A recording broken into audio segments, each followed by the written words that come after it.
is. So they're going to be playing an all dungeon seed, which is the crystal and pendant. It's going to be open mode. As you see, one of them started in the sanctuary. SAG2G got $50 out of the sanctuary.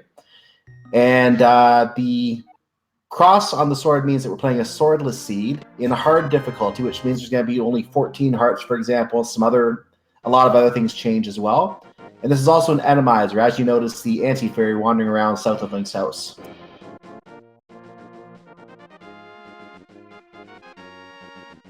Yeah, and so let's talk about those last two settings here, because Randomizer is famous for introducing some kind of trolly enemies in locations you normally wouldn't find them. It can definitely make a seed very brutal, and that in combination with hard mode, if you are watching, you have not seen a hard mode seed yet, that is going to pull the heart cap down to 14, as you said. We've got no red mail. We've only got 3 swords in this seed, so there will be no golden sword.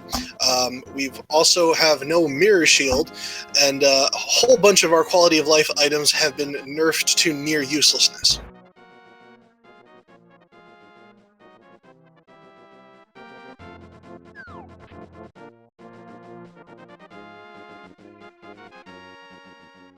Now, we did notice on the race game they had the 5 rupees there. It looks like sonicam is carrying the fish around. He walked the fish over to the bottle vendor, and I did not know the fish actually gave money from the bottle vendor. So that is something I actually did not know about this game. That's new information to me. Yeah, that was pretty cool to see. I believe he got, it looked like he got 3 drops from the bottle vendor, a 20 rupee, a single, and a big magic refill, interestingly enough. And we still have a lot of chickens in this chicken hut today. There's a skull there with them, so that's an interesting little addition. Inside the chicken hut, we have 20 rupees. I didn't notice the first 2 items in the well, but I noticed a bottle and a cane of Samaria in the bottom of the well today. That's right. I don't think there was anything else really of note down in the well besides the bottle, the cane, and of course those 300 rupees. Going to come in handy here. Going to be able to do the main vendor drop off and pay for mini games, and is on the way to Zora money in case we need that. Yeah, it's always useful to get that Zora money in there so that you can route that check in whenever it's convenient for you, not have to do it later on if the money is scarce at the beginning of the seed. And also, I sometimes like to see runners try to route in catfish with Zora as well, which needs a few items to do that, but is possible to do, and I have seen it done. So I wonder if that will play into the strategy for the seed today. I don't think we saw anything useful in Blind's Hut unless I saw something there. No, I think you're right there. Might have seen another heart piece down there.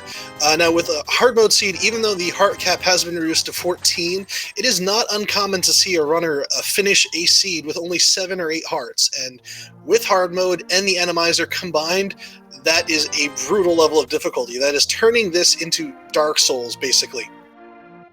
And we do also have Chaos Boss Shuffle on. We'll talk about that more later when we actually get into a dungeon, as right now it's just information that should be commenting on what we're seeing picked up. The sick kid observes your bottle and gives you a bottle with a B in it. That is an interesting switch. I think he just wanted to make sure you know how to handle a bottle and can retrieve it before he trusts you with his VTorp. Yeah, pretty much. If you're going to get a VTorp, you have to know how to use that bottle.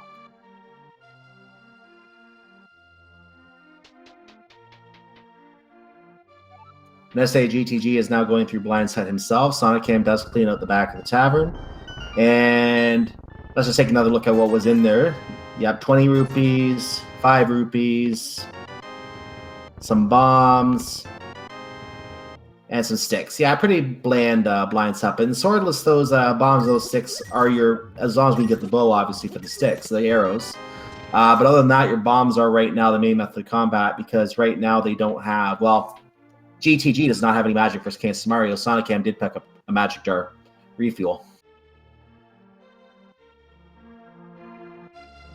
Yeah, and we'll have to see how long they're going to be in this seed with that being their only real weapon set, having to deal with those bombs or use that Cane of Samaria, maybe come up with some interesting strats with handling some of the enemies as they've been sprinkled around Hyrule here. And we're getting our first look in the Lost Woods here today. And let's see if we can see what is on the in the hole. Okay, looks like we have 20 rupees up sitting on the thing. Now, an interesting note, you notice that it said 20 rupees on the actual green rupee. That is where your first sword would have been in swordless mode. So the 20 on the rupees actually signifies where the swords are. So this would have been a sword in the Lost Woods had swordless not been turned on today. That's right, and that's a really cool thing to see in the swordless modes, or also in hard mode. Since when you get, if there were swords, your final sword would also turn into 20 rupees, so you'd be able to see the spread. I think in that scenario, it actually shows as a big 20 instead of actually as the fourth sword. I saw a race last night where two runners checked Hype Cave at the same time, and the big 20 was in the sword spot. So hard mode doesn't do that. I think only swordless difficulty shows it that way, unfortunately. But it would be neat if they did show that on the hard mode as well. Moon Pearl in the dam.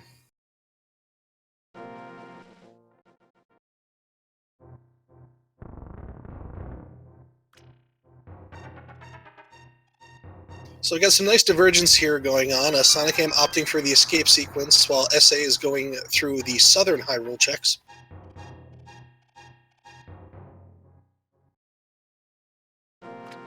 And the uncle and chest underneath of him, not very useful today. Just 6 rupees between them, 50 rupees in the pond, which, yeah, that's about the money you throw in for good luck wishing, I guess. BMO's guarding the area hitting Mini Moldorm Cave. There's a Lionel and a Hinox down here as well. That is a very rough area near the Mini Moldorm Cave. Have a couple of zeros outside Mini Moldorm Cave, an enemy whose name I only know because of the last Randomizer I got to commentate. And it's still mostly Mini Moldorms in this cave today. We did see, I'm not sure what that enemy was that was in the front offhand, but 3 Mini Moldorms and not hitting the bomb shots successfully, it looks like. Finally gets that one. Going to try the one on the right now, which seems to be stuck in the corner. Yep, first shot.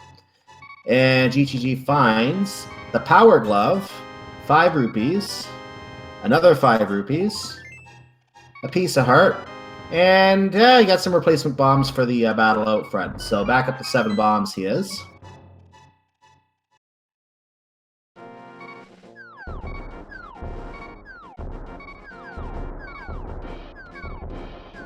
So that glove giving us logical access to the Zora's Domain area. Yes, Zora's Domain is where the big fish lives, one of the 2 big fish we see in this game. And we'll talk about him later. He tends to like to rip off our runners for... Oh, the Mimic got in the way of SAGTG there on the way to Ice Rod Cave. He's going to have to do that walk again. That's not bad, though. Almost 8 minutes before we got our first early death.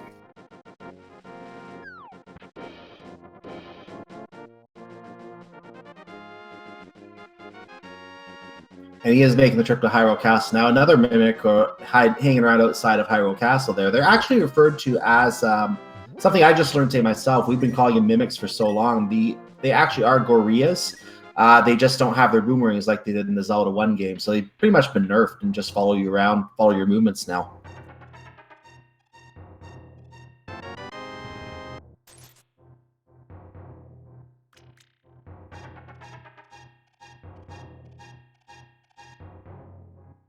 sonicam is using Canis Mario strats on the airborne enemy on the way to Ice Rod Cave. Let's see if he deals with the... There's one of the Mimics right there. Or the Goriyas. Seems to be a lot of those scattered around the overworld today.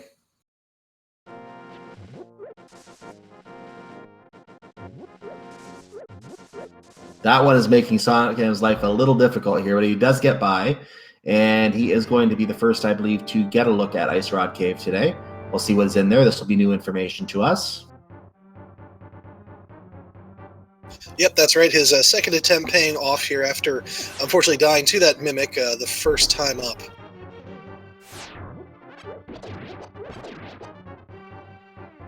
As I think it was GTG that died to the Gorilla, and he didn't go back there. So I wonder if he's going to remember to check that later. Of course, I think it just had a piece of heart in it, so if I saw that. So it won't... It would be a waste of time, obviously, to go back there unless he needs some extra health. But he has no way to know that's there, and I'm sure he will check it later.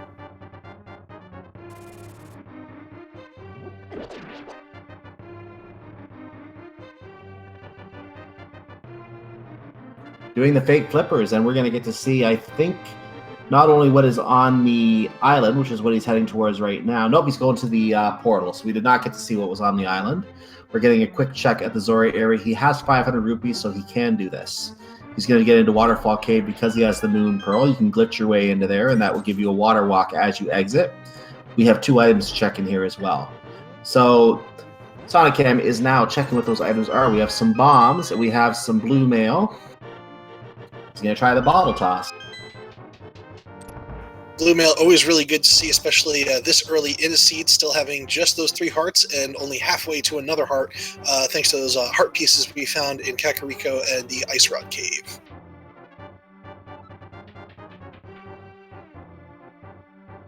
And GTG is coming up on the area where Zelda is normally located in standard mode. We are not playing standard mode, so she's already at the sanctuary, but we're going to find out what's in the chest in her chamber. And it contains just a little map to, the most useless map in the game. sonicam loses his water walk, so he's going to have to abide by the laid out path now to make his way to Zora.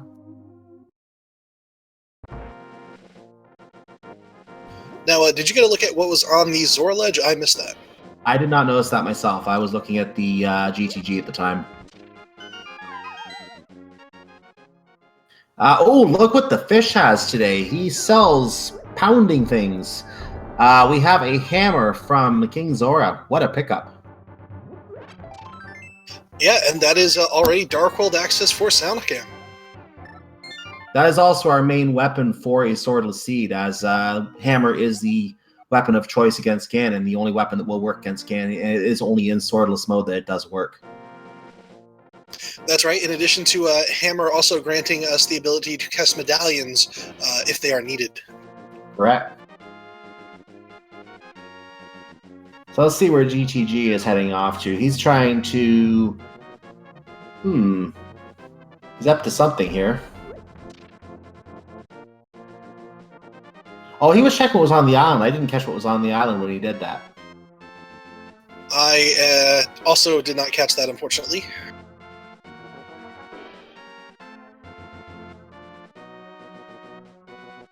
And GTG is heading towards the Eastern Palace area now, so he's going to see what's in the back of Sahasraral's closet here. sonicam heads to the Dark World. I think he's on his way to Hype Cave. GTG finds 20 rupees, a piece of heart, and some bombs.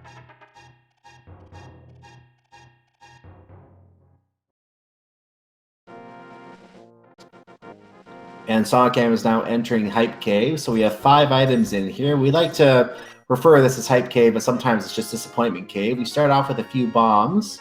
We have a mushroom. We have 50 rupees. We have a full heart container, and we have, looks like 300 rupees. Tadake, how would you rate this Hype Cave today?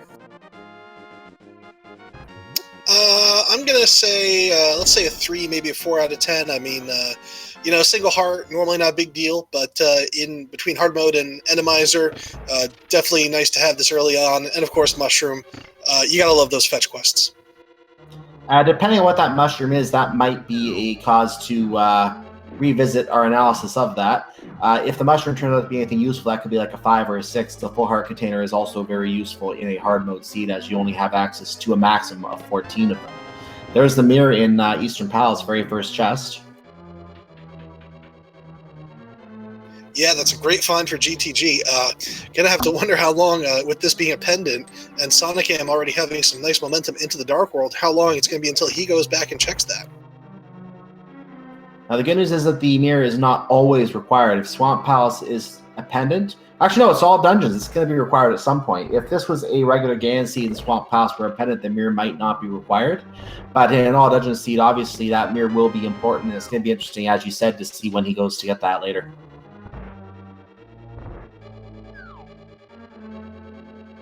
Yep, and also sonicam finding unfortunately, just a joke hint when he made his little dive into Swamp Palace there.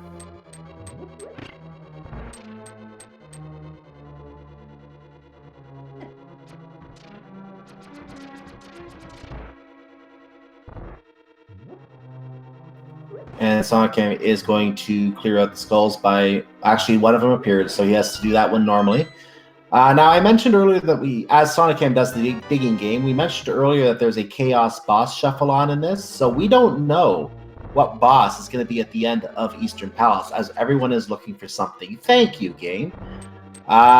So we don't know. The Armos Knights could be there, but it could very well be, something like Trinex or Cold Stare hiding out in the back of Eastern Palace. So even though the bow may not be required today, it may not be possible to finish the palace until we get some other items because of whatever boss is back there today. That's right. Sonicam finding a shield in that dig game and opting not to grab it. I can't blame him for that.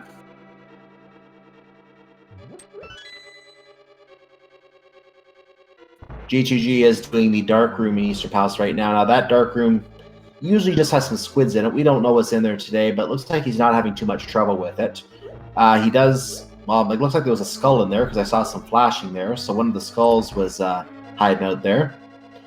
We'll see if he can get through the other side. There he does. There is another chest that's in the next room, and that's normally the last chest we would check at this point without the bow, but he may try to go to the end of the palace and see what boss is back there. Ooh, we have some literacy in the big key chest today. So that is going to give access to Desert Palace at this time.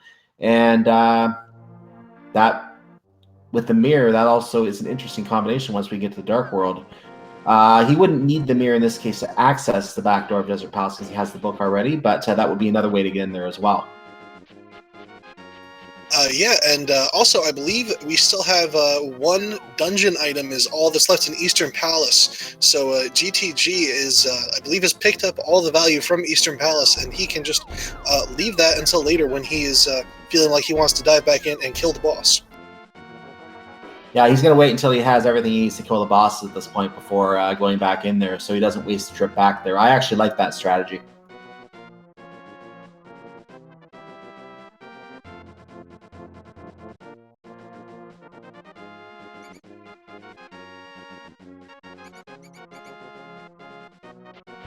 Sonicam is making his way through Skull Woods. Now, we don't have access to the back of Skull Woods yet, so he's trying to get some of the items out of here to try and do an item count, see if it's worth going to the back of Skull Woods as soon as it's available or not, based on what he finds. We have a key located in that chest there. So let's see where he goes from here. Probably, I can't see him doing anything else in this area. He's probably just going to leave, and yes, he did just leave. And he's going to head back to the front area at this time, I think.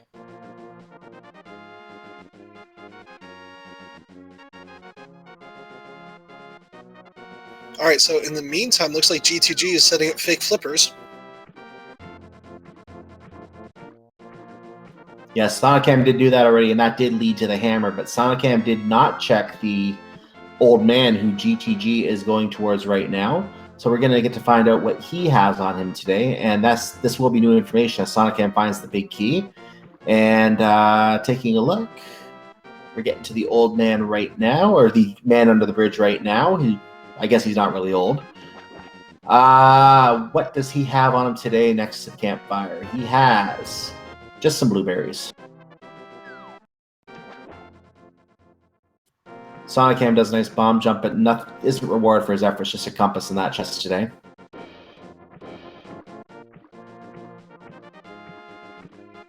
Yeah, so I think that's putting the Skullwood's value is locked behind the fire rod if there are any items left.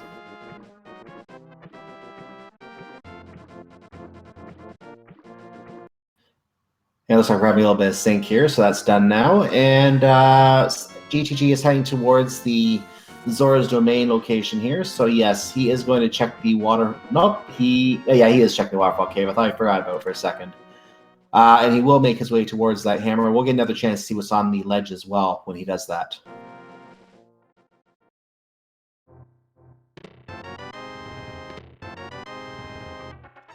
So GCG has his blue mail. Sonicam is making his way around carefully to try and avoid the thief. Barely gets away from him. Yeah, it looks like he's going to finish clearing out Village of Outcasts here and probably do a dip into Thieves Town, thanks to having that glove and that hammer will give him access to everything that he needs. And that King of Samario is a nice weapon to have against blind. The ledge had 50 rupees on it. GTG, meanwhile, saw the first enemies there and said, "Oh no, you're not going to kill me in one shot." So he gave up his water walk to. That turned out to be a good choice here because he got hit by the exploding creatures there. So he's going to have to work his way back around. I think some runners, because they're used to the water walk, don't think about the path around here very much because they usually just walk through. There is a specific path you have to follow normally if you're not doing the water walk. Yeah, I think he definitely started his way normally with the glitch and then kind of realized, oop, gotta go this way.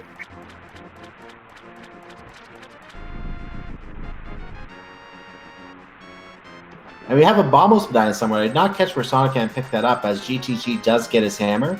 sonicam does have the Bombos medallion. There are 3 medallions in the game: Bombos, Ether, and Quake. One, possibly 2, possibly one of those is required to open Misery Mire and Turtle Rock. So those will come into play later when we need to access those dungeons.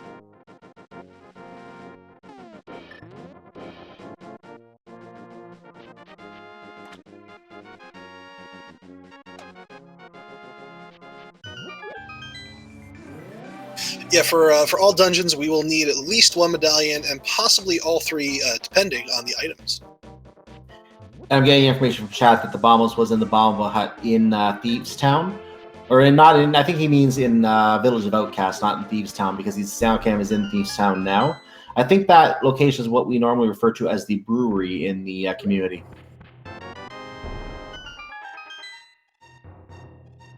All right, so sonicam pressing forward in Thieves Town here while GTG is picking up his mushroom.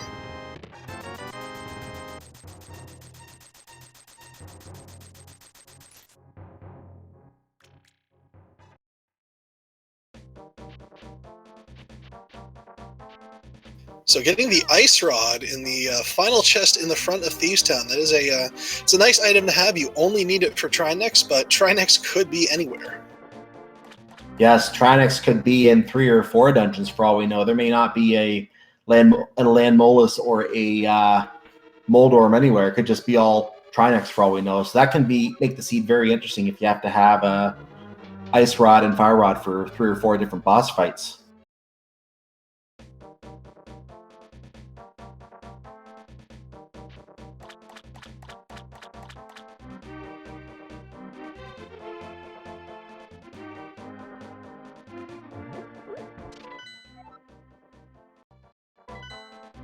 All right, so let's see how bad the Hellway is in this seed.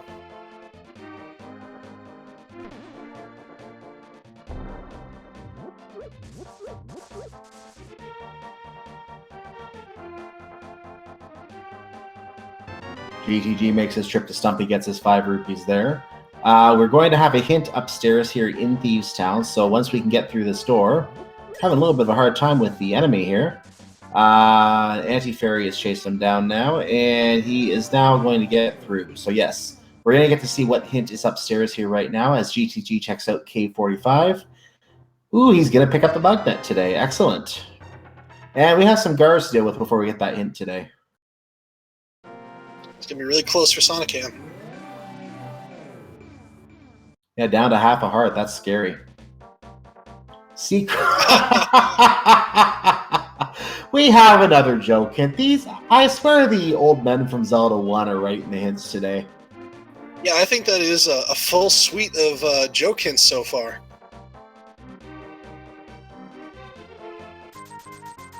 And GGG is doing his digging game right now. Let's see if he picks up the shovel while he's here. I mean the shield, not the shovel. Well, in fairness, he did have to pick up the shovel, and now he's going to get the shield.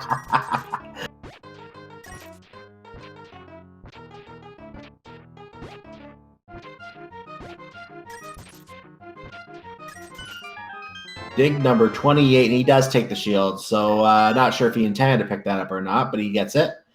And sonicam has... I'm going to assume he bombed out the room, because I know that if Blind is not the boss, you don't have to get the maiden. I'm not sure if that is still the case when Blind is the boss. I'm going to assume not, however.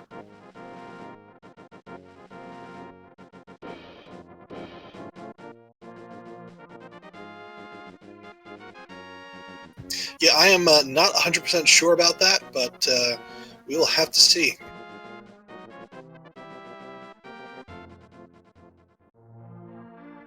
Okay, looks like chat confirming don't need to bomb or grab the maiden. But there is still a chest down there in both locations, so you still want to go to both locations regardless. So the runners will still make those checks either way. That's right. It's just that if sonicam had the mirror right now, if he was going down to grab the maiden chest, he could just immediately exit the dungeon. Right. That's going to be something that GTG is going to be able to do. He's already actually gotten that bug net from K45 thanks to grabbing that early mirror.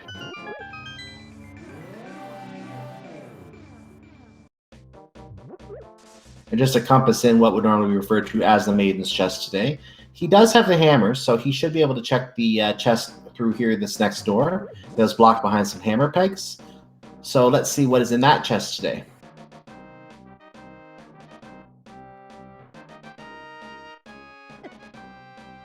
He pounds the peg and just a piece of heart in there. So it looks like he is going to head back and see what the boss of Thieves Town is today. He is curious to see what the first of the bosses he'll have to fight is. GTG is doing his check of Skullwoods right now. He also cannot access the back of Skullwoods because he also does not have the Fire Rod. So we'll see what he chooses to play here. He is going to use the bomb wall here to find a jar of magic. There's always a guaranteed jar of magic in this room.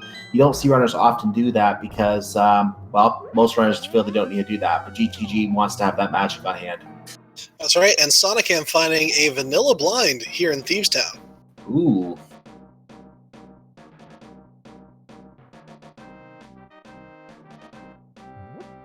So yeah, this is great news for him, getting to use the Kana Samaria strats for blind.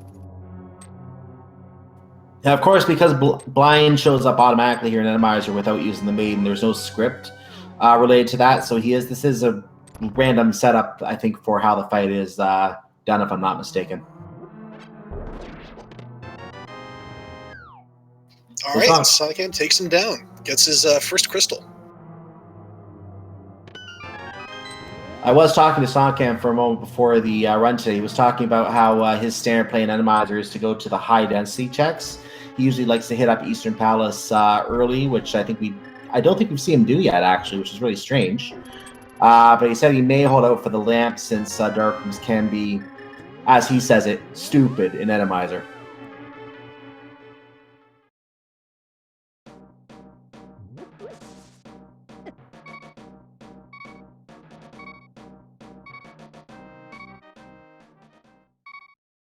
Yes, I think probably one of the more hilarious things I've seen in an Randomizer seed is that little hallway and pod leading to the Helmasaur King's room being full of dead rocks. Oh, that's kind of funny, actually. So sonicam does a very interesting and rarely seen fake flippers. I actually didn't even realize that was a fake flipper location to get over to the witch's hut. And he's taking that mushroom, he's turning it in, he wants to know what's in there today. I would say, I think he can still get up here normally, so I don't think this is a sequence break to find out what's up here right now. Yeah, with the glove, this is in logic for him. Now, interesting because he does have that early cane, not opting to go check the fake powder glitch. Oh, there we go, the reset.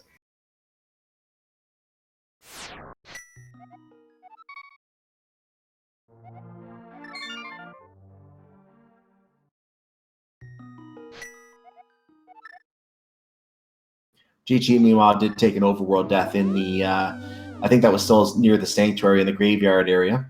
There's a mini Moldorm sitting out in the overworld where sonicam was.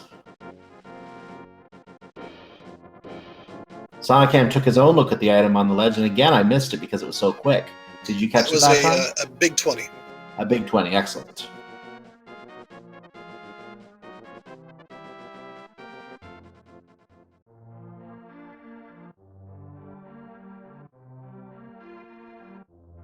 Now, I don't think I've seen either runner actually check the Lumberjack item today, and I find that very interesting because that Lumberjack item, Lumberjack item usually suggests whether Aghanim is required or not. In this case, it probably would be the only determining factor of whether he is required because they already have the hammer. There's not a lot of scenarios left in which case, unless we can't find the Titan's Mitt, perhaps. Well, also, we are in all dungeons mode, so... Oh, yes. Either way, it is required. I just referring to the progression, whether it's needed for progression, because runners will often try to put it out till later in the run if they can.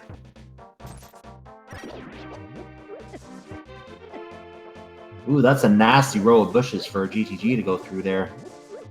The Igor and the swordless suffering right now. Yeah, the Igor and the that one. I don't actually check the name of that bunny thief that tries to take your items. At least it was able to be killed this time.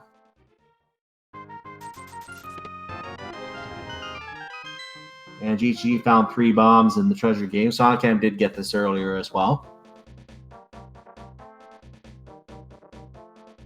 sonicam is now doing the Eastern Palace check. He's not going to hold out for the lantern like he suggested. He is going to see what he can find here. And we know the book is the first item in here. I don't think there was much else, if I'm remembering correctly. So I think it was actually the book was on the in the big chest. I think this is the the mirror here. Oh yeah. Yeah, I have to think about that. Yeah, that was the mirror. My mistake. The mirror is there. The book. Yeah, you're right. The book is actually in the big key chest. My mistake. It wasn't in the big chest. The big key chest. So he will get to the book as well if he does continue through the dark room. Let's see if he does do that, because he did note he might try and avoid dark rooms for a while. It'll be very interesting to see if he sticks to that strategy. Yeah, we know that the dark rooms weren't too bad. I believe they had I know the name of those enemies. They're like come out of the sewer pipes, the little scurrying black guys.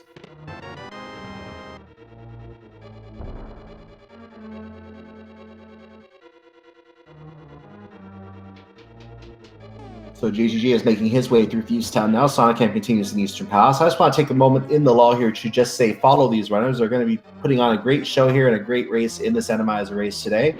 And they deserve your support. There's a link right there in chat for you as well.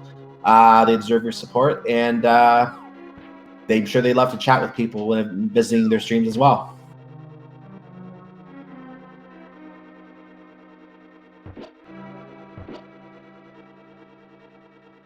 sonicam finds the joke hint in Eastern Palace. Thank you very much. Didn't help me at all. Thanks for being here.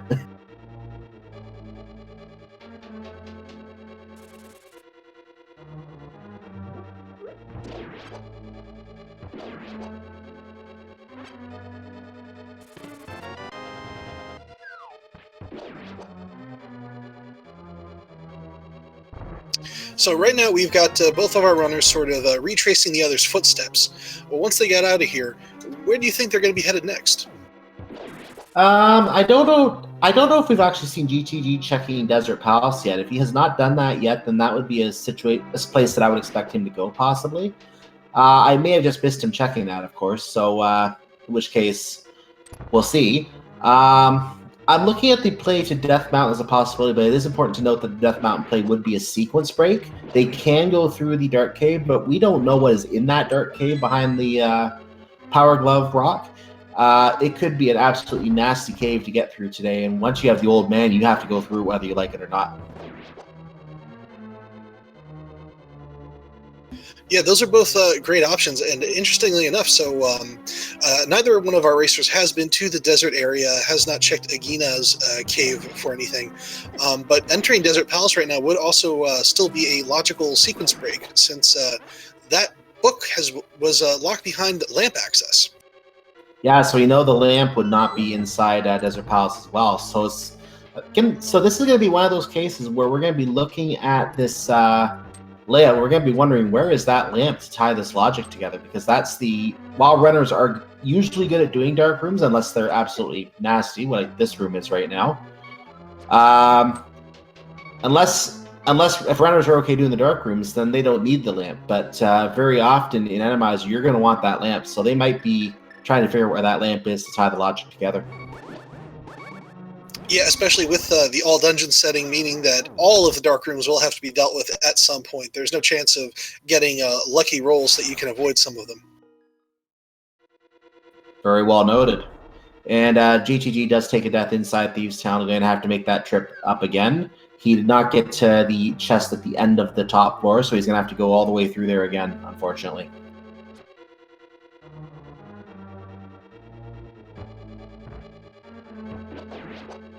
That's right. A little bit of an unfortunate setback and having some lag frames there, but getting through. Yeah, a lot of enemies in that frame. The ones that we're chasing just made it a very laggy area, unfortunately. So GTG is moving his way back into the main area of Thieves Town. Sonicam is in one of the dark rooms right now. There's a couple BMOs in there. That's kind of scary. That's a room I would not want to be in without a lantern.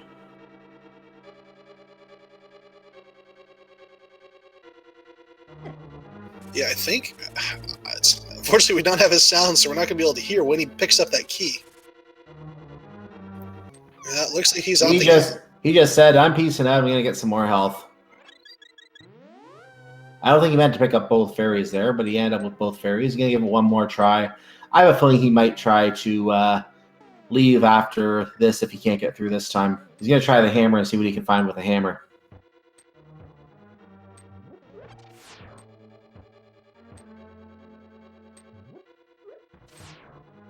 Well, we found a heart up there. Yeah, so far getting out of the way of those beams pretty well this time.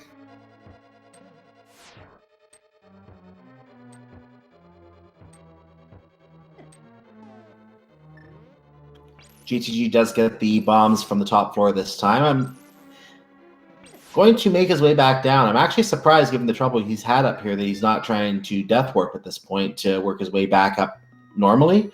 That might have been a good idea for him in a situation with only one heart, because if he does take a death, and this is what we refer to as I would call it as an optimal death, because if he takes a single heart damage anywhere now, he's back to the start anyway. So it might have been more optimal for him to take the death, but looks like he's getting through so far. Let's see if he actually gets all the way down there.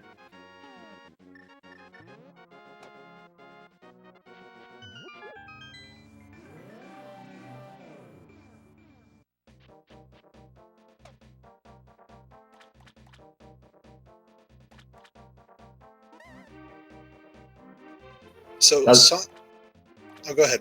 You go ahead. I was just going to comment. I was just saying, so Sonicam has been driven out of Eastern Palace by that dark room.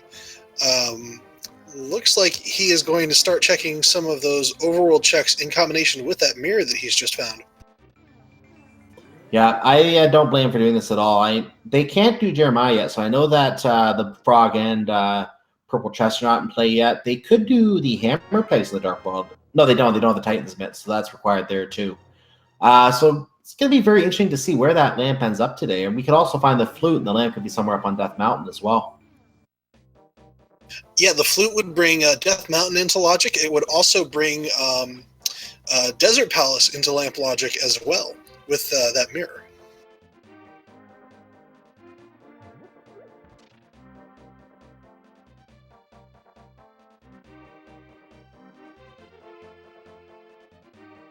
Okay, GTG is going to make his way towards what he does not know yet is a vanilla blind fight. He's going to find out right now. Sonicam crushes someone who calls him a jerk, unfortunate for that creature. Sonicam is using the King of Samaria strats on blind. And one head is off. Sonicam prays to the heavens on the Balmos tablet, destroys it, and gets a piece of heart.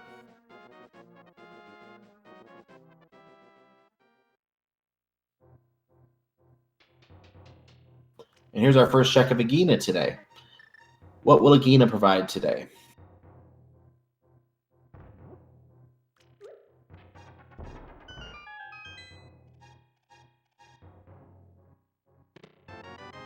So Sonicam picks up 3 bombs from Agina, so the desert check not working out so far. GTG does get his first crystal.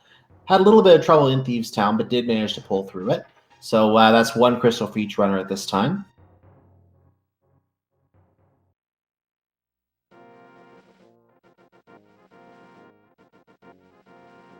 Yep, and it looks like Sonicam is going to take that book and do a desert dip. We'll also get to find out if Desert Palace is boots locked or not.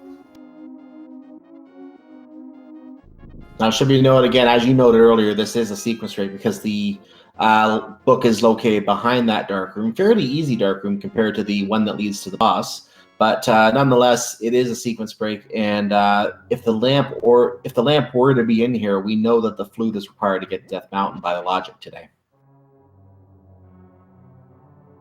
GTG is doing a trick known as the fake powder. You just need the Cane of Samaria and your mushroom. This is why sonicam did the soft reset earlier, so he could come and do this trick later when he gets to this area, if he has not already done it.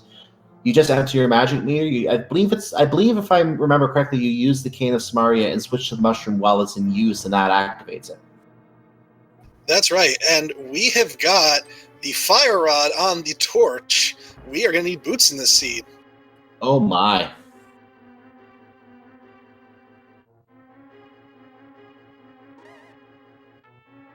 And one of the I don't know how you might personally feel about it, but to me it's very sad. Since this is swordless mode, you need at least a single sword in order to do any kind of item dashing. So hammer dashing is going to be off the table for the seed, even once they get those boots in their possession.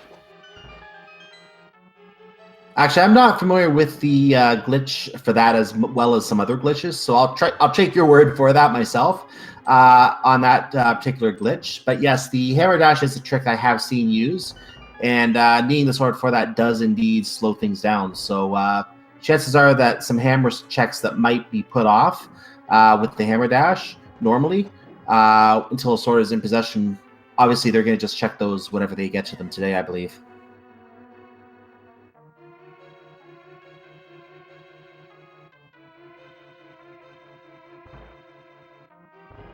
Okay, we are getting our first look at the graveyard ledge, and back there today, just 5 rupees, and he chooses to save and quit.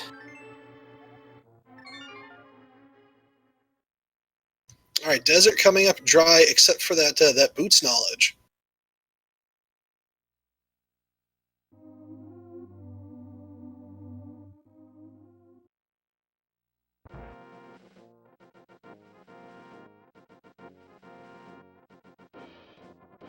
GCG is using the portal south of his house to go back to the Dark World. Let's see what he does today. Now, we did I'm looking at the information from the map check because I didn't really notice the Dark World map check earlier. I see that Skull Pendant and Turtle Rock are our 5-6 crystals today. The pendants are Eastern, Tower of Hera, and I'm going to assume Skull Woods because that one is not marked yet. So going to be interesting that those are the pendants today. It will be interesting to see now that whether the pedestal comes into play later on or whether the Pyramid Fairy comes into play for the logic somewhere as well.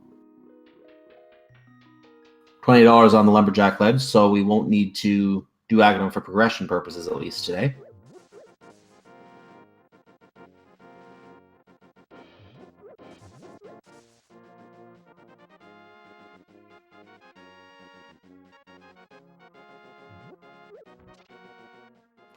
And GTG checks the pyramid ledge. He decides he will get that piece of hearts.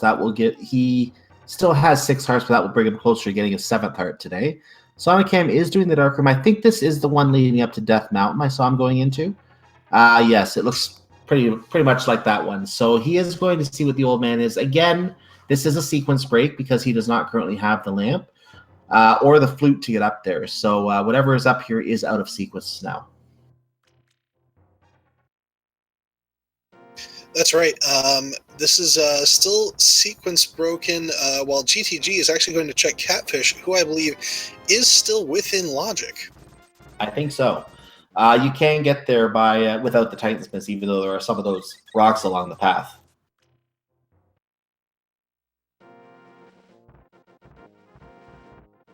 GTG has a bit of a bonk trying to get back to the Dark World through the portal. Has to... I think that was planned, though, because of the mushroom. I think he did that on purpose. So very well done, actually. Yep, and he's picking up a cheat potion. My original guess was going to be that was going to be saving that for a pod bottle glitch, but looks like he's just grabbing refills. Yeah, he used the green potion immediately and just refilled it with the blue potion. Very interesting to top up the magic early there. I don't think he was expecting to be able to finish the dungeon anytime soon and wanted to have the magic on hand in case he needed it. We are getting a piece of heart inside Spectral Rock. Let's see what the hint here is today. Aim at the Eye of Goma. Thanks, game. So that is 4 troll hints in this seed.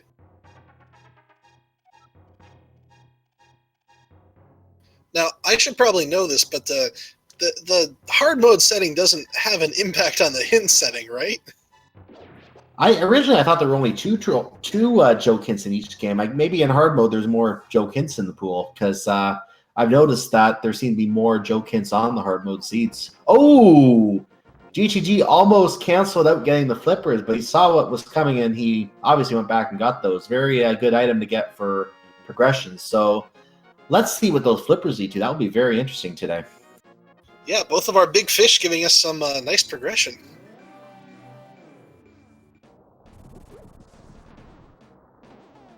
Yes, you could say it was a seed for the fishies today. Hammer from King Zora, as you said, progression from both fish today. Flippers from the catfish. And GTG clearly did not expect those flippers to be coming from there today. sonicam is checking our other pennant. We know the other one had, I think it was a piece of heart. This one, your prayers get you 20 rupees. And we know the tablets are not really, I called a pendant earlier, didn't I? We know the tablets are not very useful today. Yeah, neither one really coming up with anything good here. So let's see. So now we've got both of our runners entering, both of them sequence broken right now. No, actually, no, I'm sorry. GTG is in sequence. Yeah. Those flippers were fine. But yeah, sonicam is out of sequence. Yeah, Tower of Harry is out of sequence because he did work his way up through the cave, like basically blind, so to speak. Some cash is above the post. That's the graveyard ledge. We've seen that already.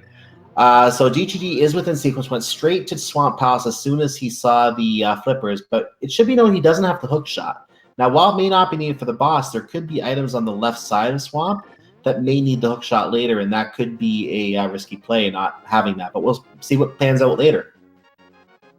Yeah, I mean, the main difference being that sonicam already actually opting out of that Tower of Hair play, going to probably check Turtle Rock Medallion and do some more Death Mountain checks here. But GTG is the one who is on the path to maybe find that lamp, being the one who is following the seed logic more strictly. Yeah, it seems that the lamp could very well be in here today, or there could be something else in here leading to the lamp. Maybe the boots here leading to the fire rod from Desert Palace, leading to the back of Mothville. The lamp could be back there for all we know today. With the flute, maybe, because remember, Desert's still not in logic without the lamp and the flute. Good, well noted as well. I keep forgetting that.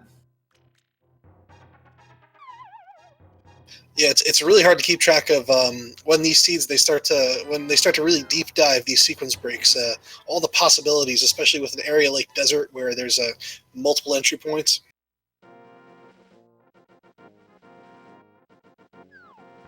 Of course, I see the Titan Myths would put Desert right back into logic, so the Titan Myth could be found here, and that could make Desert accessible from a logic standpoint as well. And I don't think GTG broke the logic to check Desert Palace at this time either. He is well, he has the book. He did break the logic to get the book, so he still doesn't. So both runners do have items that are out of logic at this point. It's going to be very interesting, as I said, to see where that logic snaps back together with the lamp.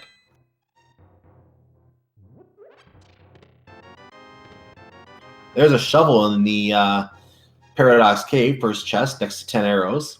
5 more chests upstairs here. Let's see what is in those. I have to say that shovel item is quite fetching. Ooh, some... okay, we have a piece of heart. We have some bombs. We have 50 rupees. Kind of bland so far here. We have 5 rupees. We have some bombs. Well, the top Paradox Cave did not really... pan out today, unfortunately. Yeah, not the high value play there. Unfortunately, he was trying to lean into that sequence break, looking for some value. Did not come out on top, unfortunately. Looks like, let's see where he's heading now. GTG was actually trying to use the boomerang on the skull, but the stealth was dropping down, made it a little hard for him to get the boomerang shot off. So he basically gave up and dropped a bomb on to get rid of it so he could progress. That was kind of funny to see, actually. Yeah, it's another great enemy that can show up in some very interesting locations in the Randomizer.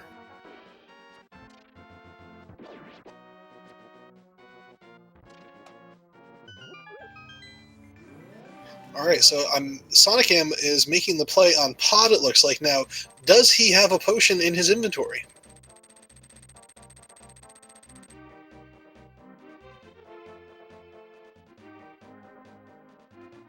GTG is heading upstairs to where the 2 chests are in separate drop downs. Now he does not have the hook shot, so he can't cross the gap. So he is going to the right side first. Let's see what's over there today. sonicam is going to find Kiki the monkey, and we're going to give him... Well, he's going to steal 10 rupees from us, and then we're going to give him another 100 so he can open the... or hop up on the temple or palace and push the switch to open the door. sonicam being very careful to avoid the enemies, because if you take a hit, Kiki does run away.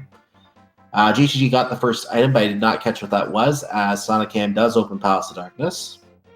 GTG just finding that compass on the right side. Now he's going to head up there, yes. hope the left side choice is maybe having some more value.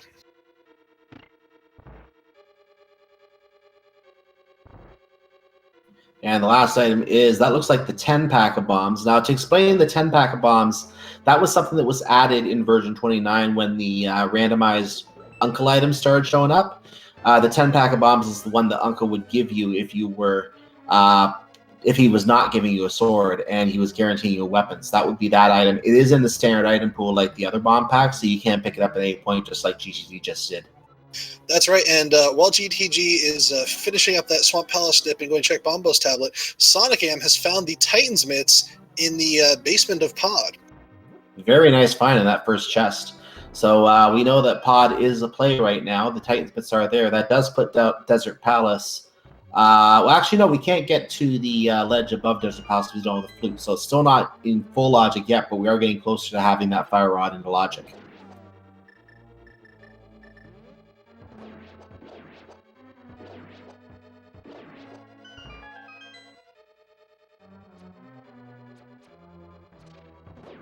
Oh, these Igors and Gorias, they're always fun to...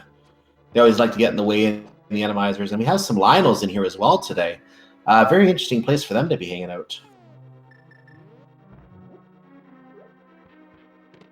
Yeah, it was actually pretty lucky that those guys ended up in the nooks off to the side. Otherwise, that would have been probably a much more brutal room. I can agree with that.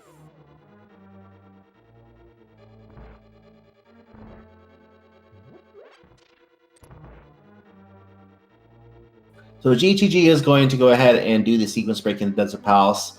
We know it's a sequence break because he still does not have the lantern to tie the logic together, also does not have the flute. But he does want to know what is in here.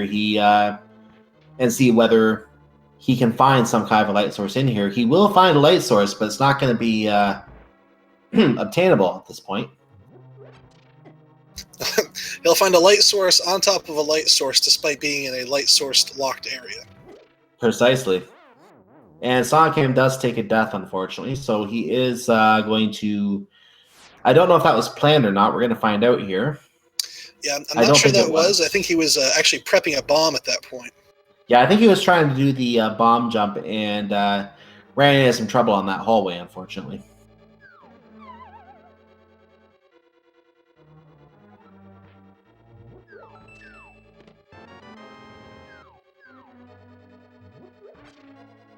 And GG does his big key, so that's one more chest he's going to want to check later. And he's going to go to the top of what I refer to as the cannonball room, because we see a lot of cannonballs here. And sonicam did get this map earlier as well. He is mirroring back to the start. GTG is. He's going to make his way to the big chest now.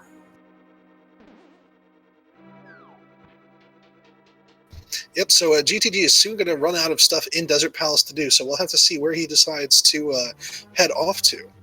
Actually, he's not necessarily key-locked. Would he be able to finish Desert at this point? Or no, I'm sorry, he needs a fire source. He needs a fire source, yes, and he did just see that fire source. The on top of fire source, as you said, the fire rod was up there on the torch. So he's probably a little upset about that right now, but the question that comes to my mind, where is that lamp today?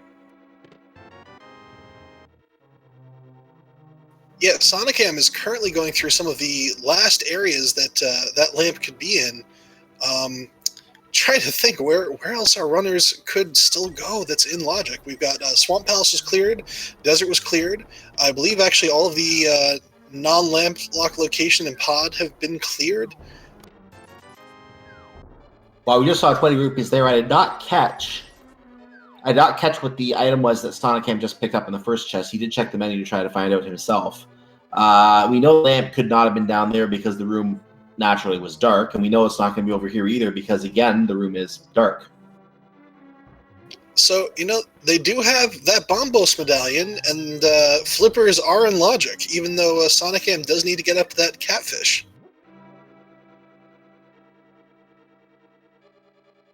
Yeah, the flippers were on the catfish today. They are in logic, and that is something sonicam can do. He's just trying to search out all the high-density areas, which is part of his strategy today. And there he finds the powder right now. So that's an interesting pickup. Again, that we know that that normally would allow you to do Magic Bat, but I think we already did the sequence break on Magic Bat using the mushroom, and we found out there was nothing there, so that won't come into play today. That's right, but that was GTG who did do that. sonicam did just do his reset and was probably planning to do fake powder at some point, but that is still unknown for him, so we might see him dip back and do that powder again. So yeah, once sonicam finds those flippers, he will be able to access, I think, our final really accessible item location, which is Ice Palace. Oh, that just does not sound fun. Go to Ice Palace for the immediate progression in the sea. That's not fun at all.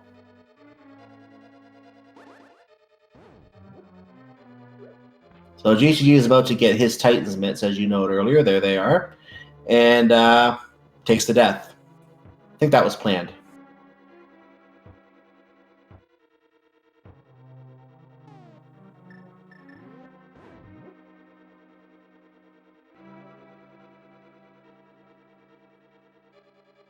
Okay, he is going to go to the normally bow-locked side of Palace of Darkness. sonicam already did this section, of course.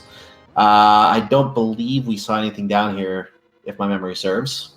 That's right. I think the only item that we've seen from Pod, we saw those Titan mitts, which both of our runners have, and we saw that powder in the Dark Maze. But it was either the Dark Maze or the downstairs room.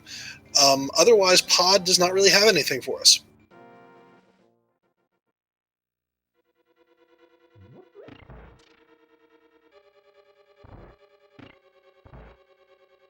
So while our runners are checking things that we've already seen, I wanted to see if I can bring up some information and go over what some of the differences are with hard mode and compared to normal mode here. I'm just going to bring that back up in front of me. Give me 1 second here. Well, I'll run through some quick ones that I happen to remember off the top of my head here. The Cane of Burna still generates a field of sparks around you that you can use to damage enemies, but no longer grants invincibility. The Magic Cape will still grant invulnerability, but consumes magic at double the normal rate. So your magic meter will go down very fast if you try to use cape strats. That rule does not apply within the Spike Cave, so that the Spike Cave can still be logically completed. And a few others. I mentioned that there's a limit of 14 hearts in the hard mode as well. This goes down with later difficulties as well. We're going to see Expert later in the tournament, I believe, and that's 9 hearts if we end up seeing one of those seeds. But in this seed, it is 14. 6 heart containers and 20 heart pieces. You get maximum blue mail. You only get the 1 mail in the pool. You get maximum temper sword. All 4 swords are in the pool, but you only see 3 of them. Same with the shields. Fire shield is the maximum, but all 3 shields are in the pool. And shields are not purchasable. Mind you, we don't want shields. And you mentioned the magic. There's one more note I want to make is the silver arrows. The silver arrows are located on, or are not effective in hard mode. They're not even usable in hard mode until you get to Ganon. And in Ganon's room, they are allowed to be used. That's right. The silver arrows, you can fire them if you really want to, but all they're going to do is give you lag frames. They're just going to work like wooden arrows otherwise. And don't let that 14 heart limit fool you, because a lot of people in seeds will start to get over 15 hearts. So you might be thinking, well, they'll get near 14 hearts. No, this right now with GTG having 6 hearts, sonicam having 7 hearts, you're not going to see maybe more than a couple hearts more on these runners, if any more at all. Correct. A lot of runners are quite comfortable going through the game with as few as 10 hearts on them. And even fewer than that. So, there are some runners in our community who actually run a sort of an expert mode or insane mode seed once in a while. While it's fun, why not? It's a challenge, and that's why they do it. And some of these runners are able to actually do that kind of a seed, which a lot of casual players, they wouldn't even try in a heartbeat. So now Sonicam here has gone back into Eastern Palace. He's again thrashing around in that room trying to find the small key. Now he knows that this is a sequence break just getting back here. He doesn't know what the boss is going to be, and the boss is going to be out of logic as well. What do you think of this play? Well, he just saved and quit, so I guess he thought this is not really a lot of fun right now. This hallway right here is causing trouble for both of our runners today, where the spike is on that hallway. Just trying to find a way back there. This hallway expects you to have the cape, because the Cane of Burner does not provide invincibility save, so that hallway expects you to have the cape to logically get past it. So I'm actually wondering if that is part of the logic in there, if the cape is somewhere in a chest leading up to Palace of Darkness as well. It's a very interesting point. We'll have to see, because we know that really the only item in Pod that was logically available and needed were those Titan mitts, which were pretty much the actually I believe the very first item our runners found in there. They're going to need to go and put those Titan mitts to work to get their further progression here.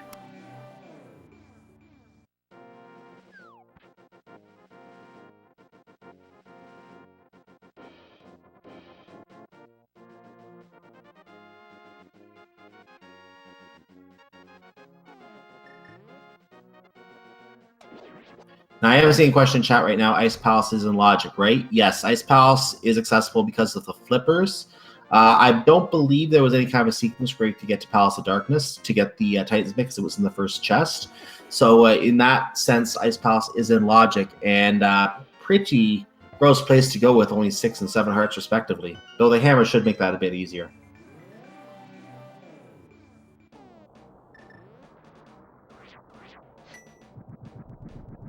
Sonicam is... Go ahead. You said it first. Oh, sorry. Yeah, we've got Bombos on Turtle Rock, so Sonicam is just going to go ahead and open it up right now. I wonder, given the fact that he's seen all those troll tiles, if he's going to bother checking the hint in here.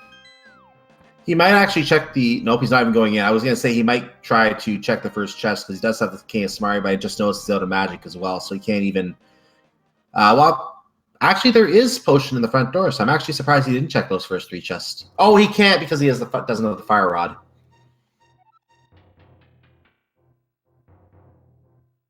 Now, you may have noticed in the first room of Ice Palace, there was a Bombos tile on the ground. This is a feature that was added in hard mode difficulty. Rooms that can only be cleared with fire, like those freeze ores. There is a Bombos tile located in the room. If you stand on that spot, you can use the Bombos tile without the sword. Anywhere else, you are not able to use that Bombos tile. So that is how you'll be able to clear those rooms in swordless mode. That's right. Sonicam, having found some magic, is going to actually make that Turtle Rock play. He's going to get that tile. He's going to have access to at least 1 chest in here. I saw something requires a bomb. I did not catch what that is. And Sonicam is going to check the first chest. Oh, the hook shot! Ooh, that's a good find. We know where our progression is now. The hook shot is in Ice Palace. But the interesting thing about the hook shot is I think that would only unlock the back of Swamp Palace because the Death Mountain is still not in logic. So we can't consider Death Mountain at this point from a logical perspective. And doesn't that also put portions of this particular dungeon into logic with that hook shot? It does. It does.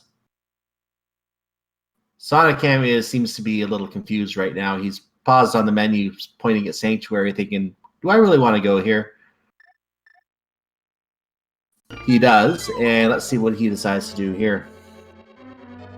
He might be headed to Kakariko to check that powder.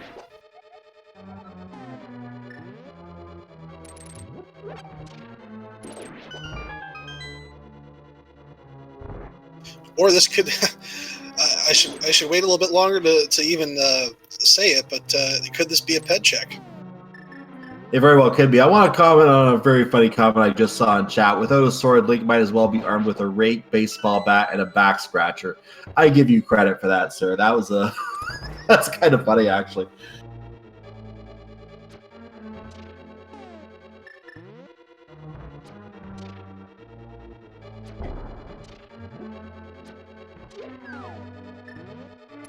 And no, it was not a pet check. He went back down into the Village of Outcasts.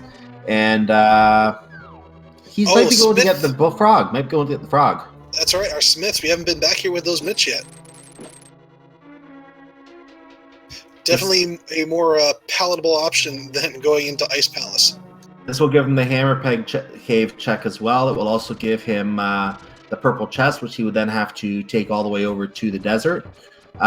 So that will give 4 items just by dealing with the frog right now. Yeah, and speaking of actually the Ice Palace option, sonicam still has not been up to that catfish. He still does not even have that knowledge that he should have flippers right now. That's correct. You could fake Flipper in Ice Palace, but then that would break the logic for him. We know that the Ice Palace is currently within logic. He just has to go up a catfish to find the flippers. That's right, and even if he did fake Flipper into Ice Palace, he's going to get that hook shot in Ice Palace. Oh, look at what is in the hammer pegs. That is the D, ladies and gentlemen. We have a bow in hammer pegs. So this is an interesting development. We have got our runners in 2 very different places. sonicam has not been really caring about what the seed tells him to go. He's just found the bow, which is going to give him some extra options here. Meanwhile, GTG has found is stuck in his Ice Palace play, having just followed the seed logic. And yeah, it's going to be interesting to see what happens next.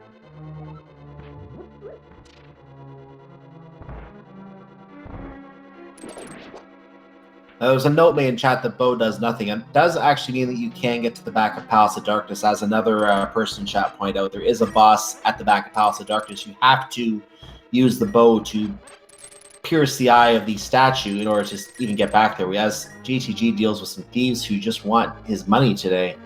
Kind of rude of them. So yeah, there is a boss at the back of Palace of Darkness that you have to use the bow to get to. Other than that, the bow doesn't do a lot logically. It will be very interesting to see what boss is back there, if it's defeatable, whether that boss might have something on. Yeah, that thief room there in Ice Palace, that was definitely one of the more interesting Randomizer combinations I've seen. And that thief took a few hits, but finally fell. Oh, the boots! The boots are in Ice Palace. Wow, this is a very good Ice Palace today. Yeah, this Ice Palace is just filthy with value.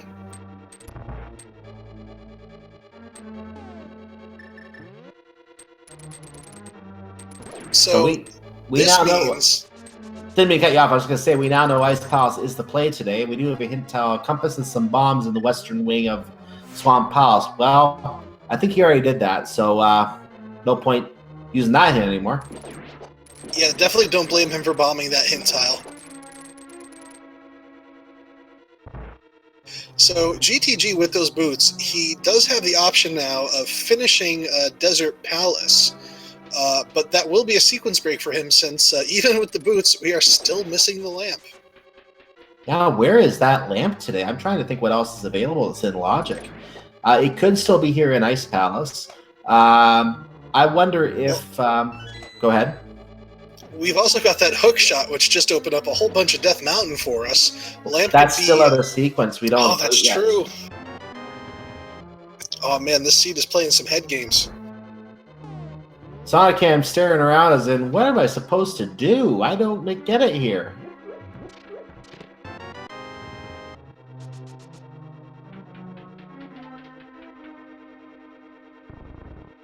GTG getting his boomerang. Unfortunately, the boomerangs being a little bit less valuable in hard mode since they do not stun enemies, but could still be useful in Ganon's tower for hitting some switches.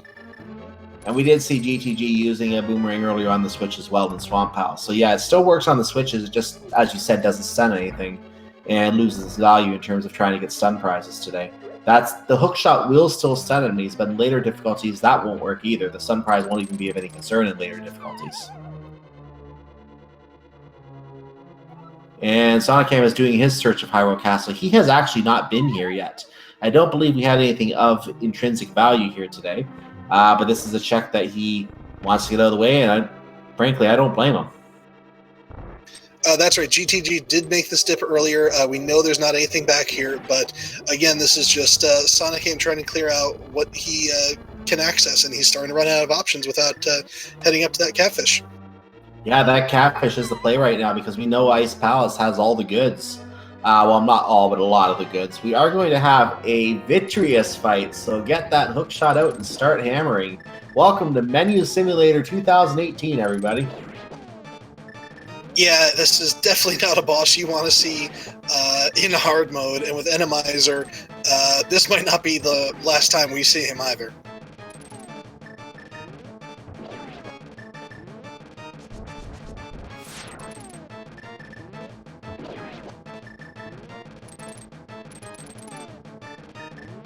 So this fight is going to take a long while, unfortunately, as sonicam is going through the Hyrule Castle down to the basement, the third basement floor right now. JCG is continuing to hammer away at those eyeballs. Down to 4, going to be down to 3 left now. And then the main octopus, that atrociously Pepto-Bismol colored pink octopus, is going to be momentarily trying to stomp him from above. It looks kind of like a Kirby boss. That is another way to refer to it. Yeah, that actually does kind of look like an evil version of an evil eyeball version of Kirby.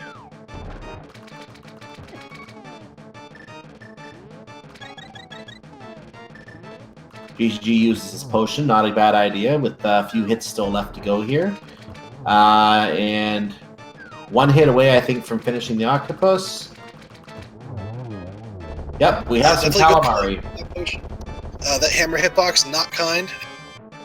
Now we have some calamari on GTG's side as he picks up his lunch from the octopus. And, well, that's the second crystal, and only the second crystal at 1 hour and 11 minutes. We are in for a marathon here today.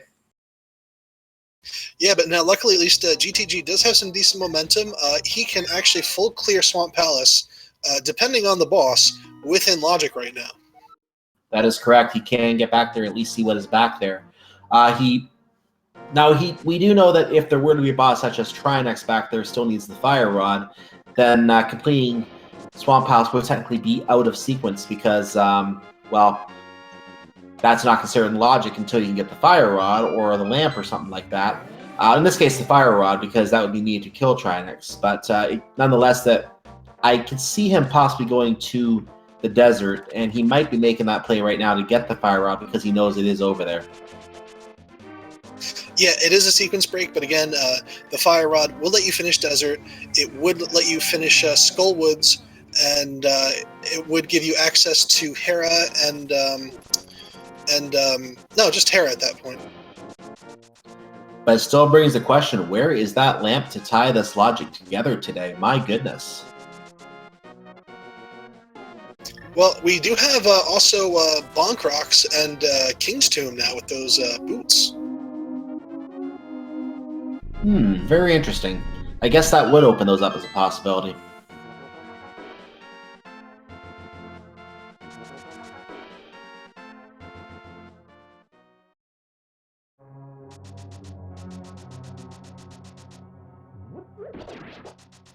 sonicam is making his way up to Catfish. Thank goodness he's going to get there because he's going to see those flippers and he's going to be like, no, really?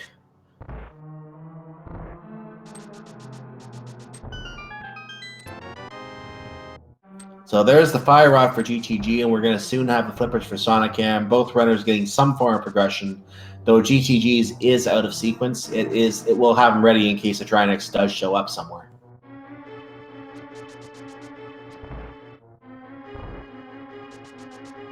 Yeah, so now sonicam with these flippers is going to be in a position not just to do Ice Palace if he does read the seed logic, but also do Swamp Palace as well, do a dip into there.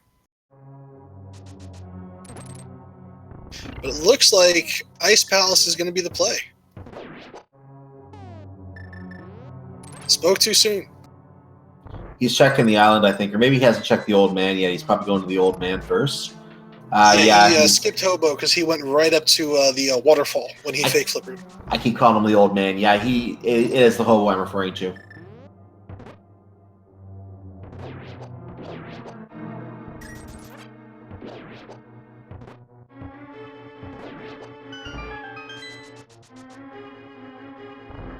Well, it looks like GTG is going to use that Fire Rod and finish off whatever boss, if he can, that is back here today in Landmola's chamber. And manages to deftly dodge the Tektite there, and grabs the key from the second tile room and is not too far away, one room away. And light the torches. That's going to move a wall. Don't ask me how that works. The Igor is not in the way today, so I'm actually wondering what will come up there when he tries to cross there. We'll find out in a second as we find out what boss is back there today. And sonicam is now making his way first to the cave where the fairy is, and then probably gonna lift that rock and go to Ice Palace. Picks up the arrow upgrade. Not a bad investment, actually. Ooh, we have a Helmstar King back here today. Get out your hammer.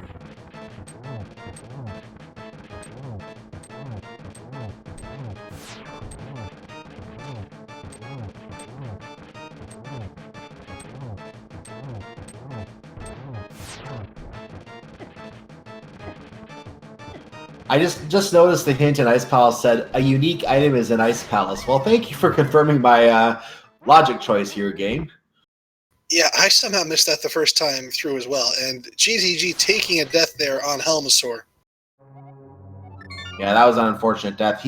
But now he knows what's back there. He saves and quits. He can come back and do this later when he, I guess, is a little healthier in his opinion. So he will leave that for later. He got the fire rod he wanted, and he's out of there. Yeah, and again, he does know that he's got that Swamp Palace in full logic right now. And with the fire rod, that should put him in a position to kill any boss since we can take out Trinex. But man, that Trinex fight is awful, regardless where it is. Well, he already survived Argus round 1. Possibly have more rounds, so...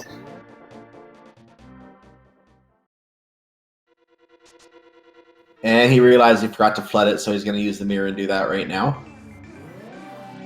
And sonicam gets his hook shot. And is going to start making his way through the cross room again to get to the back and drop down further to see what else is in there. He probably thinks at this point this is the only item the clue could have been referring to, but we do know that the boots are down here as well, and it could be the clue could have been referring to either one of those items. We don't know which one it was referring to. So he will find those boots when as he digs deeper into Ice Palace. That's right. And we had a total of 3 unique items here in Ice Palace, all of which the hint could technically have been referring to. And for sonicam, from a psychological standpoint, can't be feeling good right now because he put off that catfish for a long time, got those flippers, and the first play he's really making with those flippers is giving him the hook shot, which is great progression to find. So probably kicking himself for having taken so long to get up there. I have a feeling he may, after getting out of here, choose to possibly try to sequence break Death Mountain again, because he did go to the old man there. He did unlock that starting point. So he may try to make that play. We know that it's not in sequence, but he may make that, he may want to get those chest locations out of the way because he does go for those high-density locations he suggested. That's right, and since he I believe, was the one that did the dip into Tower of Hera as well, he knows that he is fire-locked to Tower of Hera, and he might actually go into Desert and grab that fire rod before heading up to Death Mountain. We'll have to see how he decides to play this. Meanwhile, GTG taking another unfortunate death. Yeah, some of these rooms randomized, they're no joke. I mean, in regular seeds, I say this all the time, in regular seeds where the enemies are exactly where they normally are, you know how, a lot of these runners know how to play every room. They have a strategy to get through every room without difficulty and with the least damage possible. But when Randomizer comes into play, everything is shuffled around. You don't know those rooms the same as you used to know them. So it becomes a lot harder to figure out a way through some of these rooms.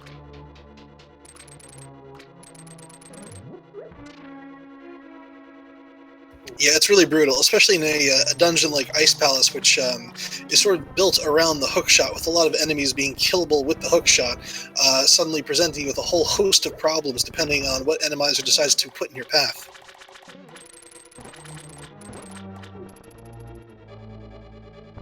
sonicam drops to the basement 4 level. He's going to check that hint tile. It compasses the bobs and western way of swap. We do that. Because GTG already checked that, and sonicam takes a death right next to that. Don't think that was planned. He wanted to go through the hookshot path. So, is he going to keep digging? Yes, he is. And we know this is the right play because the boots are down here. He has not picked them up yet.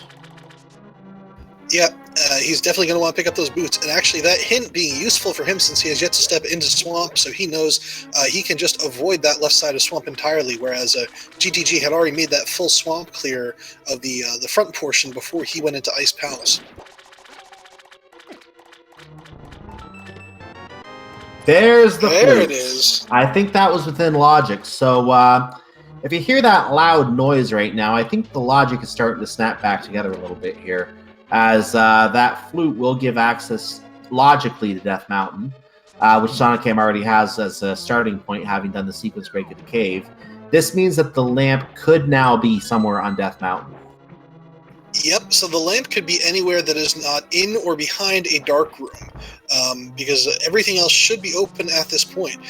And interestingly enough, GTD is still having that book, which is still not in logic.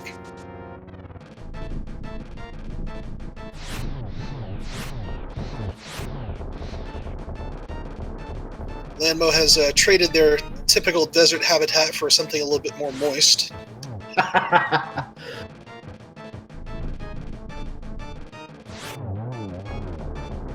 And they still go down just as easily, and GTG finds 10 arrows popping up out of the floor as the last snake disappears.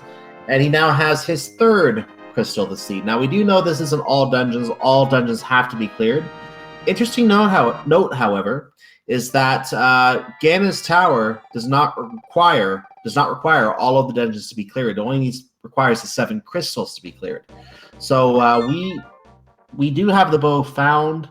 I imagine it's not required for Eastern Palace, but we do know that if there were to be something required for Tower of Hera, Eastern Palace, or Skull Woods, it could be found in Ganon's Tower. But I don't think that's the case today. I think the runners are going to go for all the dungeons before going to Ganon's Tower. Yeah, I think at this point, since the only major item blocking progression they have not found yet is the lamp, and that lamp can't be in GT, so we won't be seeing any goodies like that in GT, unfortunately.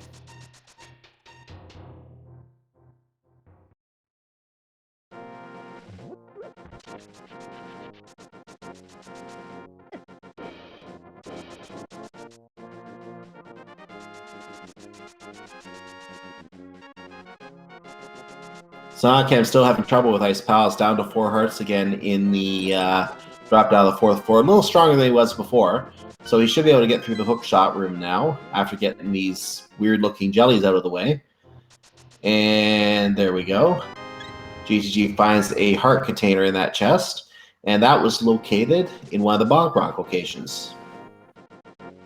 Yeah, and meanwhile, GTG finding a heart piece, bringing him up to 8 hearts. That's actually a pretty nice find.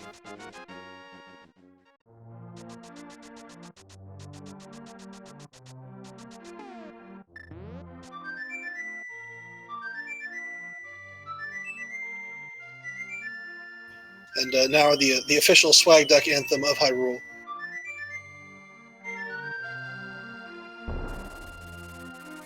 And say hello to the Duck of Hyrule, who operates Swag Duck Airlines. Please call 1-888-555-SWAG for your transportation needs.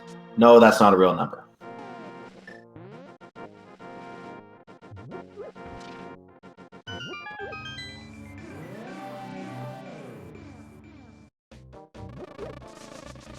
Ooh, we have a B on that side, on GTG's side. All right, so GTG is going to go put that fire rod into use and clear out Skull Woods here. Now we know that Skull Woods is in logic now with the flute, and we do know that the items are still in the back half. Yeah, Skullwoods should be fully clearable at this point. I don't think there's a lot of items left that can possibly hinder a boss fight, except for that bow. I'm not sure if the bow might hinder something, but other than that, yeah, they have everything they need for. Or GTG has pretty much everything he needs to fight whatever boss is back here right now.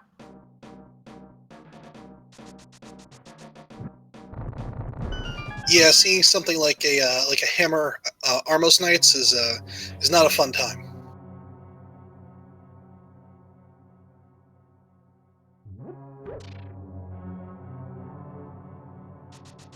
So he's going to start with the chest location, see what's in the chest today.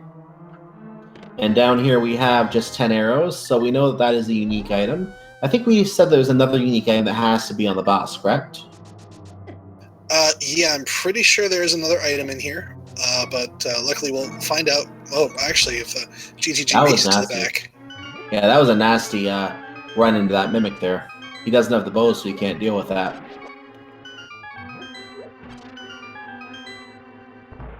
Wisely stops to pick up a couple hearts there. Going to, well, that's actually a vanilla Gyarados, but the hand is also vanilla. So a couple of vanilla things going on in this room.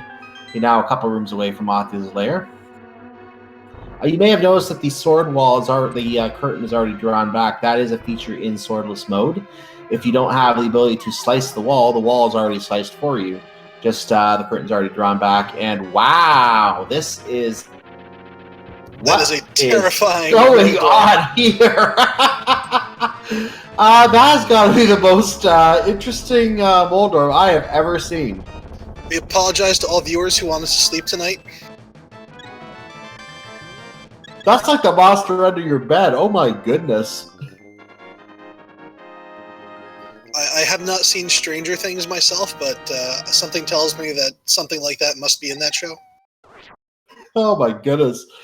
Oh, that was interesting, needless to say. So that's the first pendant cleared for GTG today, and I apologize for any nightmares anyone has tonight over that. We are going to get our ped check, though. I don't think there's much left that can be here, and we're right, it's Couch Cash. Yeah, I think the best possible thing we could have found on ped would have been those silver arrows.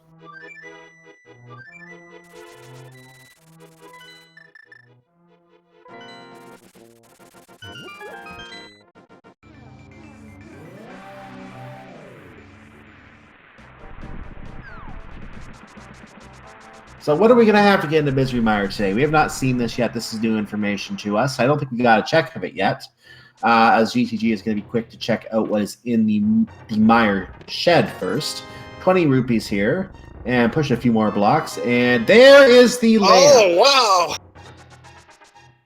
And I think you just heard the rest of the logic snapping back together. We just had to kill one Eldritch Abomination to find it. Yeah, no kidding. We have Ether on the as the entrance to Misery Mire today. We're going to go look at Checkerboard Cave right now. And Checkerboard Cave today has 20 bucks. Okay, so between both of our runners, we are down to that Ether Medallion for Go mode.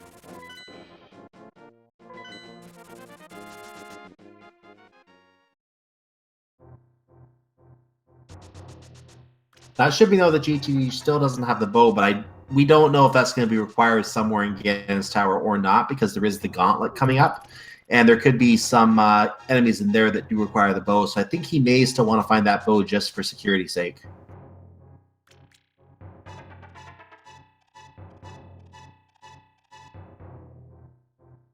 Yeah, plus he's going to need that bow to finish up Pod. Yeah, that too.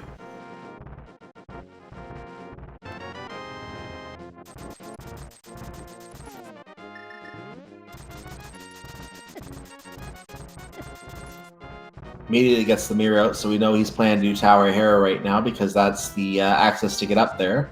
And I think this is his first look at Spectacle Rock as well, so he will check what hint is in there. I believe it was a joke hint, so we're not going to be...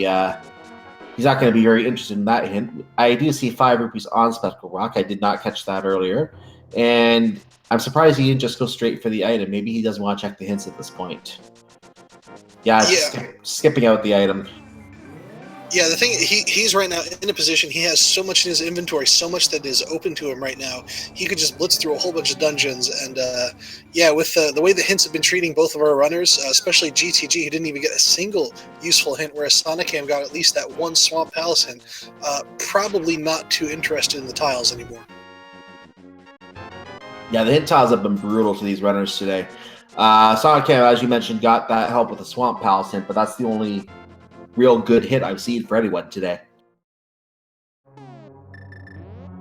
We did also actually find that one hint that said a bottle is in the Pyramid Fairy, but unfortunately didn't say what both of the items were in Pyramid Fairy, so there could be something else in there, like our Ether Medallion. Yeah, and Pyramid Fairy, it's always fun to see that come into the logic somehow when there's something in there. If that's where the ether is, that would be just a cruel way to cap off what's been a very weird logic in the seed today. So GTG is going to go give us our check of the coffee break room. So now that we're on a coffee break, what kind of coffee, or what do you prefer, coffee or tea, Todike? I actually used to be a big coffee drinker, but nowadays I just stick with green tea. How about you? I don't like either. I prefer hot cocoa myself if I would have anything. But something of note here, notice that the tiles are coming up in a different pattern. I think it's going to say TV or something along those lines. I think in this case, the tiles are going to be safe where he's standing, but some of the patterns will rip those tiles up and actually force you to run around again. It looks like it's spelling tile. Oh, maybe it is. Yeah, maybe it's tile, not TV. That's right. So yeah, the tiles were safe today, it looks like.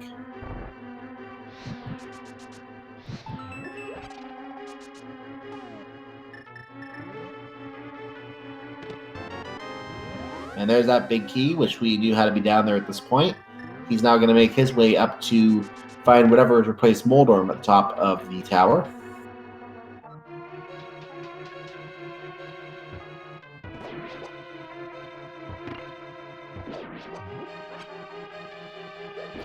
Yep, really anything other than Armos is not going to be too big of a deal at this point.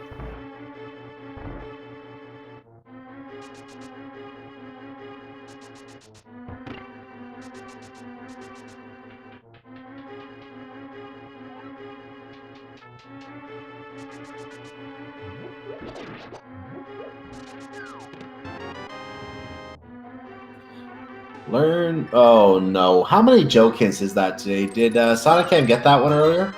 That is, yes, one of our 4 joke hints in this seed.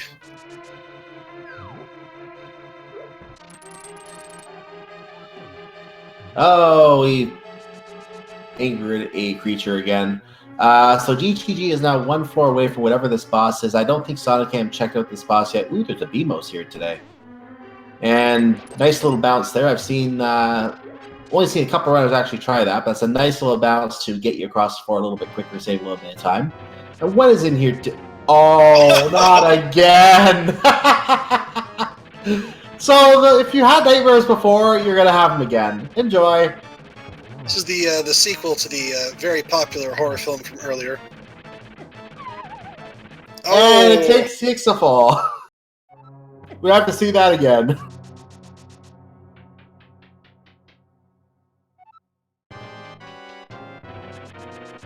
So Sonicam, meanwhile, takes out the boss Dozer Palace. I forget what was in there now.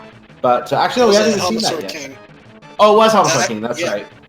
GTG noped out of there after his first death. Probably wanting to nope a whole lot right now. Yeah, no question. Oh, I can see this coming up again in Ganon's Tower. My goodness. Oh, and the green pendant. So that is another item. Yeah, that opens the house round. I don't think we got a hint for the village elder yet, which is what that would represent. So, yeah, that's another item that could be where Ether is. It should be noted everything now is back into logic. We now have a good idea where the items are, where the logic for the seed is. So anything that he can access now is within logic.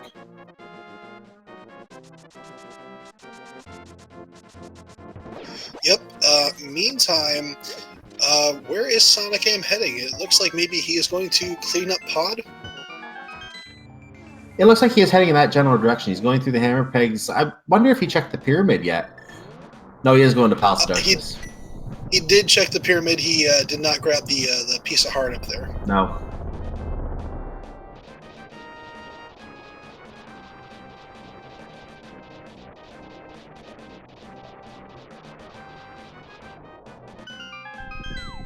Sonicam was the first to find the Titan Smiths in this location, but it seemed he had been on a bit of a confused path ever since then for a little while, and GTG did get into a bit of a lead there in terms of not just finding the eventual items, like where the lamp, the fire rod, boots, and everything else were. You got to those first, but also got to lead in the crystals now with all those items.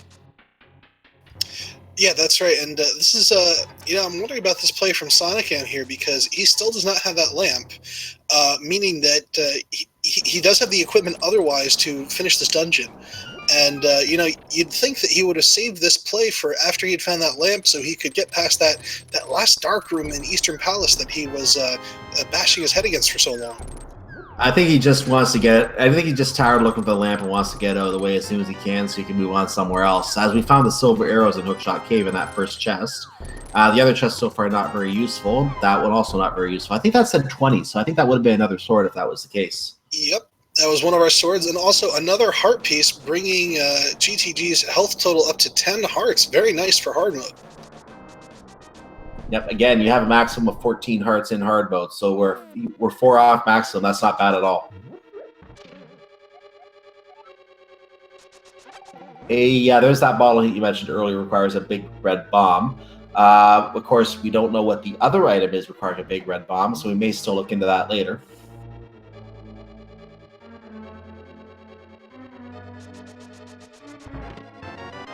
Yep, and this Turtle Rock fully clearable is going to give us that Pyramid Fairy access. Sonicam did find the torch with the fire rod, so he is going to use the brief moment of light to get through that room where the squids were. Sees this room is empty, of course. Going to go through the warp portal. Now we're in the basement which looks like he's having a fairly benign trick to the back, and we're going to have a boss look at the bug. We have Mothula hiding in the back of Palace of Darkness today.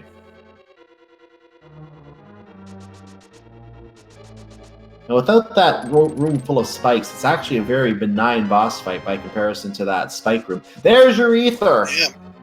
Oh, there we go. We had to find the lamp to come back here and get the ether medallion. That is disgusting. Yeah, that is not fun. So now we are in commentators go mode at this point, just waiting for one of our runners to put everything together. Yep, no mode as we like to call it. So I'm trying to figure out the exact. I didn't make full notes on all the items, so I'm trying to figure out exactly what the logical path here. I know that we had the lantern in the Myers shed. We had the hammer was found early by comparison. That was where was the hammer again? I'm trying to remember. The hammer was on Zora. Yeah, the hammer was on Zora. The flippers were on Catfish. We had to go to Ice Palace to get the boots and the mirror. I believe is what was there. Oh, the hook shot, not the mirror. So we had to dip Eastern Palace for the mirror.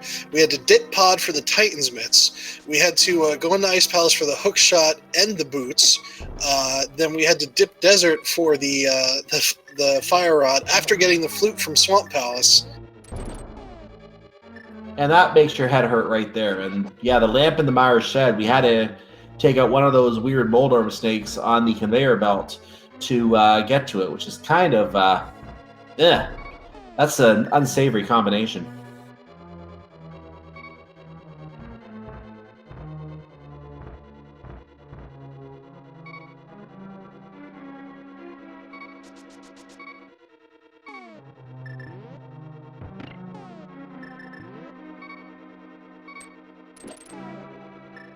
So looking at what the runners still need, we do know that the Ether Medallion is located on Mothula at the back of Palace of Darkness. GTG still needs that Ether Medallion. Looking at Sonicam, the lamp I'm sure will pretty much be optional at this point once he gets it because he'll have everything else. He may just want it for the Dark Rooms in Misery Mire. I'm sure he will probably check the shed where it's located at some point. But he does still need, other than that, actually, is there much else he needs besides that lamp? He needs the flute, so he needs to clear out Swamp Palace. The flute. And hopefully he'll check Hookshot Cave, grab himself those silvers. Yeah, they make the Ganon fight a lot easier, and since that's the only place that they're useful, anything we can do to save time in a seed like this, I'm sure will be very helpful. Yeah, so it's interesting now because GTG, he's going to get that Ether Medallion no matter what when he goes to Pod, but he needs to find that bow first. So he was really on a bow hunt, and unfortunately, while he has access to all of his remaining dungeons, that bow is over in Hammerpegs in the village of Outcasts. It's not really a location that's probably on his mind right now. And I don't think he's at any of the dwarf or the or anything else in that chain right now. So I'm actually surprised he has not done that yet. He did not mirror to Mimic Cave, interestingly enough. I wonder why that is. Oh, he's taking the death here so he can get the save point. That's what he's doing. He's going to head back out, check Mimic Cave after taking the intentional death. So optimal death. Yeah, getting some quick hearts back. So after Turtle Rock here, he's probably not going to... I believe he finished up enough of Eastern Palace to know that it's dry. He should know by now that Desert Palace also will not have an item on the boss. And he knows that he can't complete Pod. So does that mean he's probably going to be heading to Mire next? At this point, I would think Mire would be one of his upcoming plays. Let me see what he has left. You mentioned those two. Palace of Darkness. He has the lamp. He could technically do all of Palace of Darkness and find that Ether Medallion. But yeah, Misery Mire would be, other than that, the next play. That's a great point. We need Ether for Mire, and Ether is locked behind the final boss of Pod, which is locked behind the bow. So if GTG's been keeping track of his items, he knows that he's got nothing left in the Eastern or Desert, and he's cleared as far as he can in Pod. So he's going to be heading to the Overworld again. Yeah, I think it's going to force him to consider, even though I'm sure he wants to avoid going to Misery Mire, and he doesn't know that Ether Medallion is there yet either, I don't think. So I think he wants to avoid going to Misery Mire until he has no choice. That makes me think he's going to try the dark rooms in Pod without the lamp. Or he has the lamp. Sorry, I take that back. He probably will do Palace of Darkness with the lamp when he can, and that will take him to Misery Mire. So I think Palace of Darkness might be the next play he attempts. Oh, a chain chomp on the bridge. Oh, wow. That's a nice location.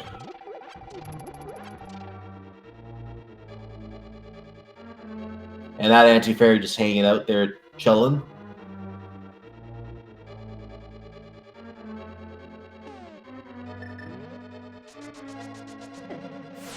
Oh, the spikes are the worst spots today. Those big yellow spikes.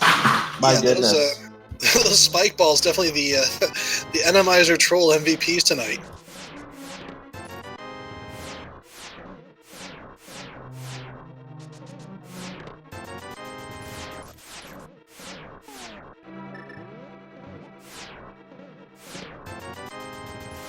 GTG putting that cape to work. You can see right there how expensive it is to use that invulnerability.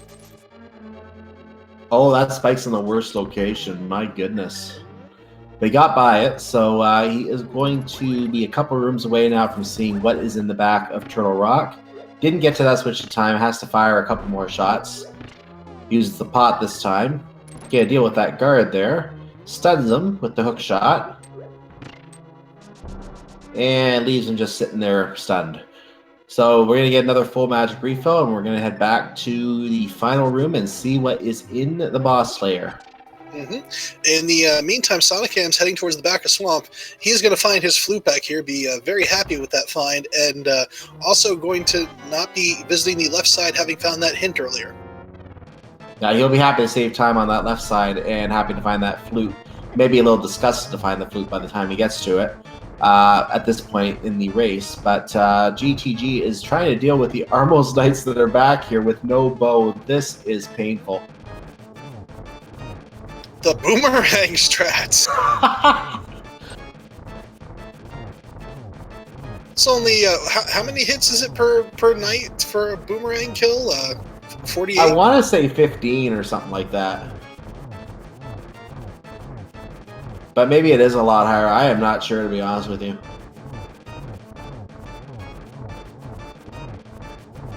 Interestingly, the Armos Knights are not doing any more dancing. They're just bouncing in place right now. I don't know what causes this. I think it's because he prevented them all from getting back to their original location by bouncing the one with that boomerang. That may be. That's interesting.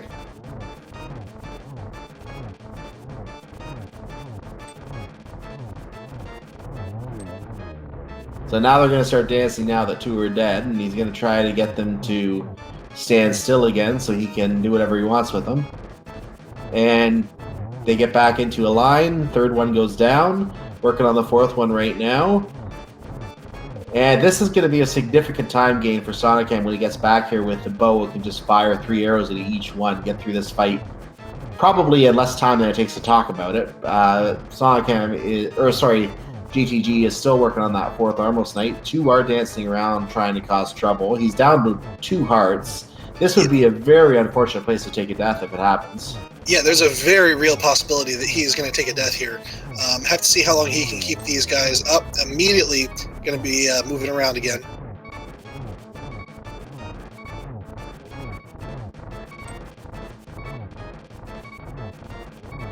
Well, he should be able to dodge these 2, but he's going to keep firing the boomerang for good measure.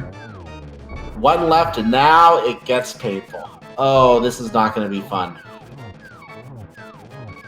He's keeping it at bay, though. He's doing a good job so far with this. So if he can keep doing this, he's going to get this fight down. sonicam, meanwhile, unlocks his duck. A little surprised that he didn't pull out his hammer and go for some hammer strats on this last one. But I guess slow and steady is winning the race in this case. And with 2 hearts, hammer is just risky. If you miss a shot, you're gone. So I don't blame him for wanting to do it the slow way. And after all that, we get a shield.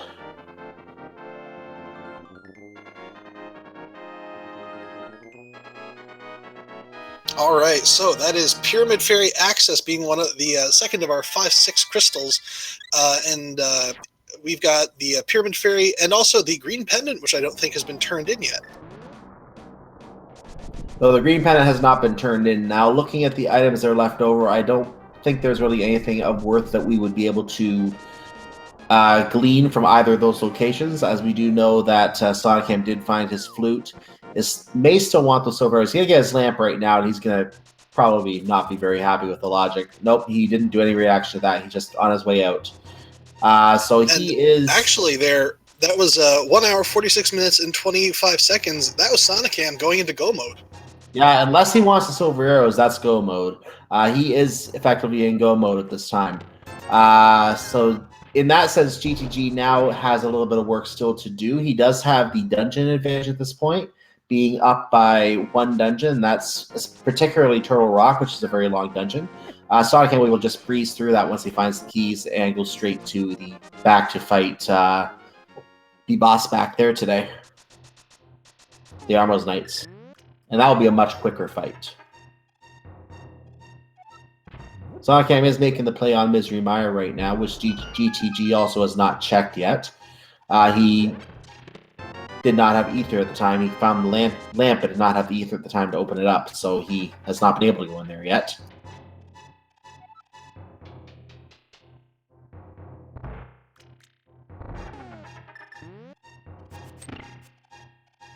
Yeah, so GTG, knowing that he's finished most of the dungeons that he can access, is going through and taking out all of these overworld checks that sonicam was doing much earlier in the seed when they were out of logic. But unfortunately for him, the thing that he needs, besides the bow... Actually, no, the bow is what he needs to get to the back of Palace of Darkness. Now, the bow, I think, was in Hammer Pegs, if I'm remembering correctly. That's right. He's got to get to Village of Outcasts as soon as possible and grab that bow. And that bow is just going to blow the rest of the seed open for him. It'll be very linear progression to finish up. Yeah, but at that point, it's going to lead him straight to the ether. And at that point, he'll be in go mode, and we're going to be racing to the finish. Of course, the question will be where that big key is and whether there's going to be some really nasty boss on ice guarding it today. He rules out the shovel check by finding a piece of heart there. Decides to take it, because, he might find 3 more.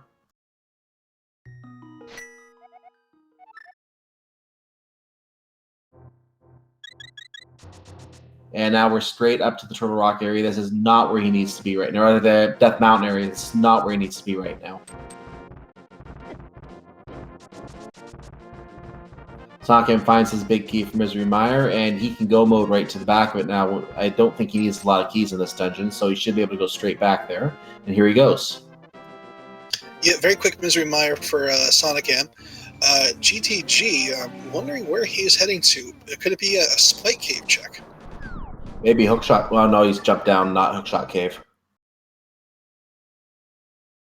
Yep, it is Spike Cave. Yeah, I believe he cleared Hookshot Cave since that was where he got the silver arrows, I believe. Yeah, yes, that's correct. That is where they were.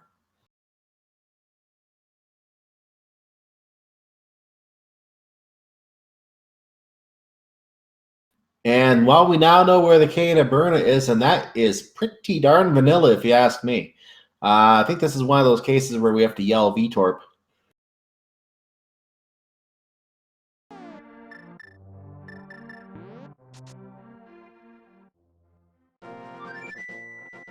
All right, so fluting off, this is good. Let's see if he heads to Kakariko Village from here.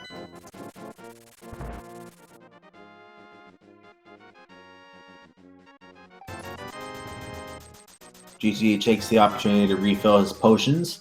Not a bad play in hard mode. We don't know what's going to be coming up here. Definitely, and we've already seen him have to sacrifice dungeon progress because he was not able to complete a boss with the equipment he had.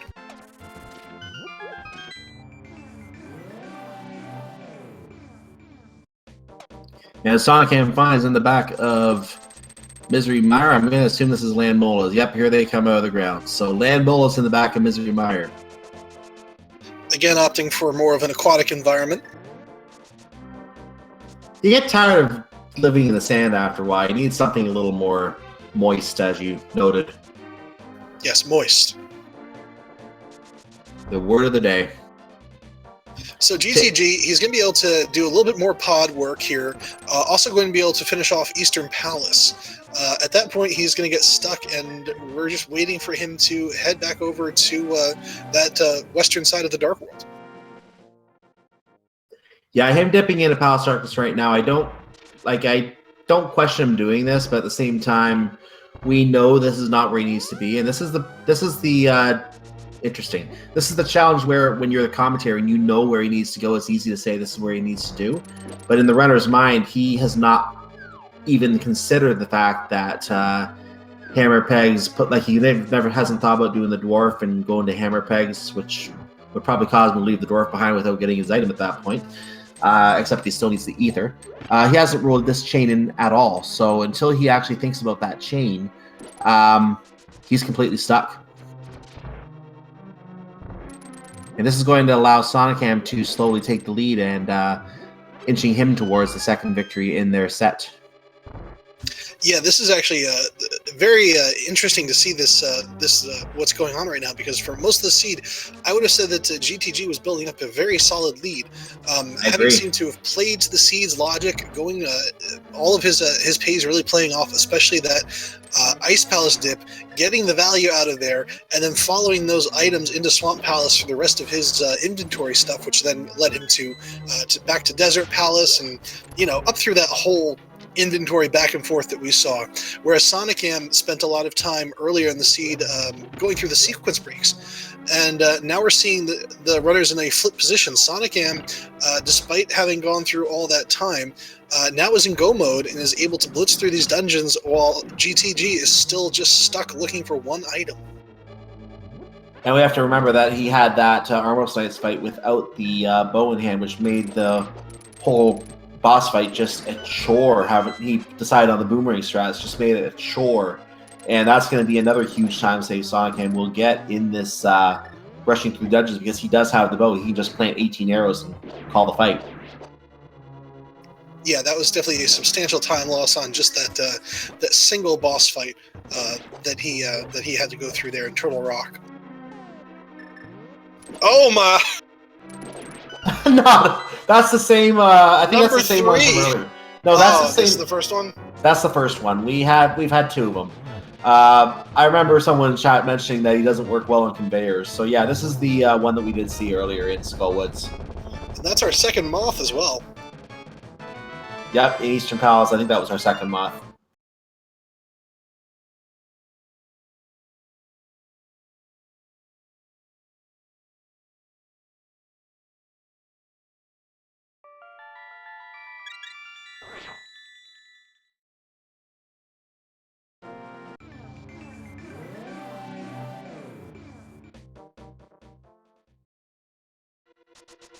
So to answer a quick question in chat, someone asking how long is this run? There's only one real way to answer that question. Whenever someone finishes. In Randomizer Siege, you can have anywhere run from anywhere from, I think the fastest I've ever seen is an hour 5 minutes to several hours. It really depends on the runner. It really depends on how good each person is playing the game, and the run can be any length of time at all. And sometimes the way the seed is laid out can cause someone who can do one of those fast runs to end up taking another hour just because it's hard to find the items they need to find. GTG having brutal experience in this room. Yeah, he's not a fan of this room, I don't think, after this seed.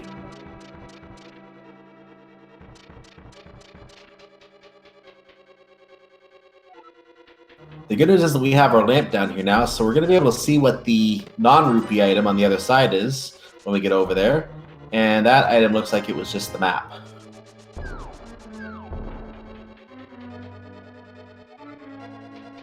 Yep, so now GTG just has the Dark Maze to check, and then he's going to be locked out of pod.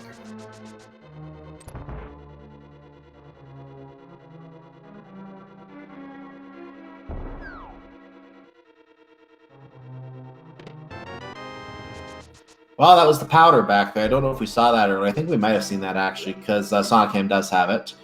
I think it was the second chest we could not identify earlier, and it is 50 rupees.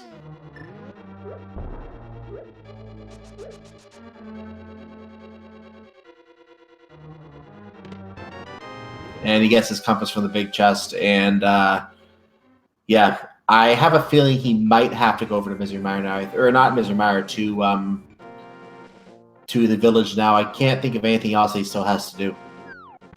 So he's going to go turn in the green pendant here. We know that he can access Pyramid Fairy. We know there's not going to be anything there except that bottle. Maybe other just random item. And otherwise, we might see him dip into desert and kill Helmasaur just to check it off his list. Well, he got out the flute. He's calling the bird. The bird has taken him to the village. I think he is finally going to... No, he went to the house. Ooh, where is he going with this one? I'm guessing Pyramid Fairy. I think it is Pyramid Fairy. Yeah, he's going towards the lower portal. This has to be a Pyramid Fairy check. So we're going to get to see what Pyramid Fairy has today. We know it's not going to help him. The question will be when he goes back to the dwarf and thinks about doing that chain.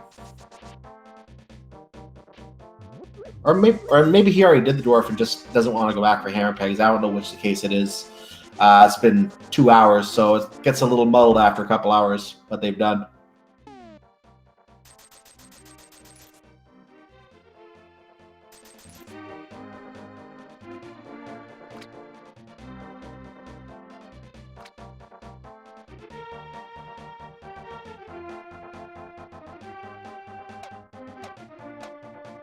So as he takes the super bomb, deals with a couple mimics and a Lionel shooting beams at him. That is an interesting combination coming up through the hammer pegs. Works his way through the jellyfish, takes a little damage boost. So now we are at the pyramid, and well, get your big bomb hype in chat. Big bomb hype in the chat, as we're going to get to see what the lovely Pyramid Fairy has for us in her chamber today as the bomb explodes. And the one chest will have a bottle. There's 20 rupees for the other item. He doesn't even open the bottle, doesn't want the bottle.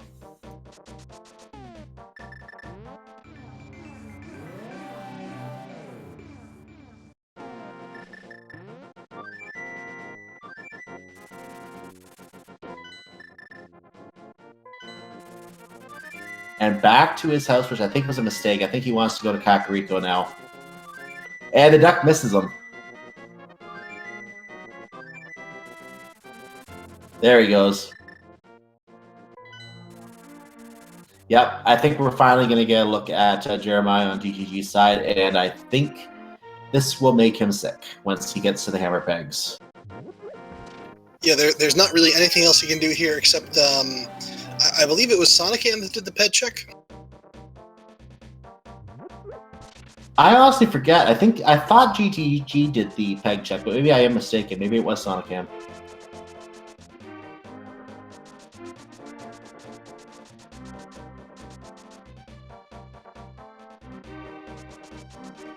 Looks like Chad is confirming that yes, GTG is the one who did the pet check.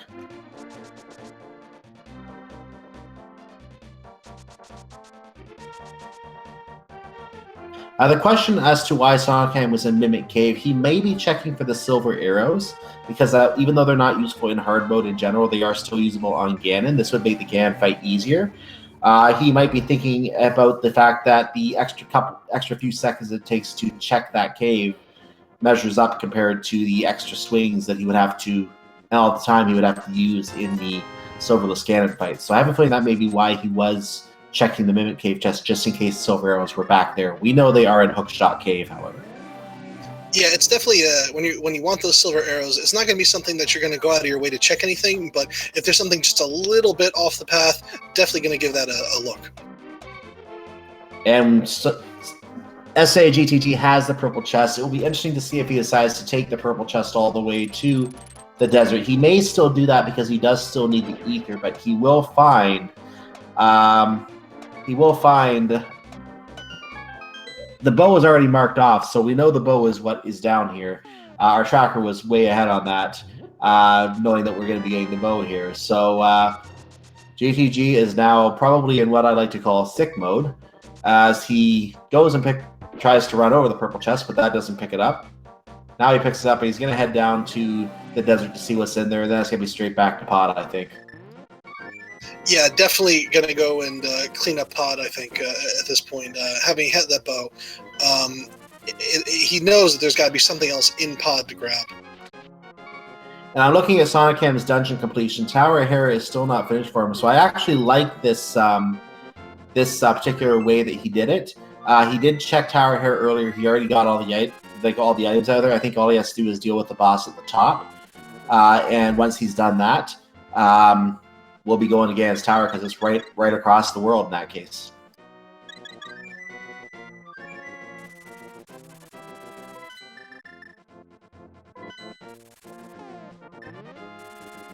Now here goes GTG going through the portal back to Palace of Darkness area, and he is going to be getting his Ether Medallion in short order, and he will be at some point over 2 hours. He will finally be in go mode.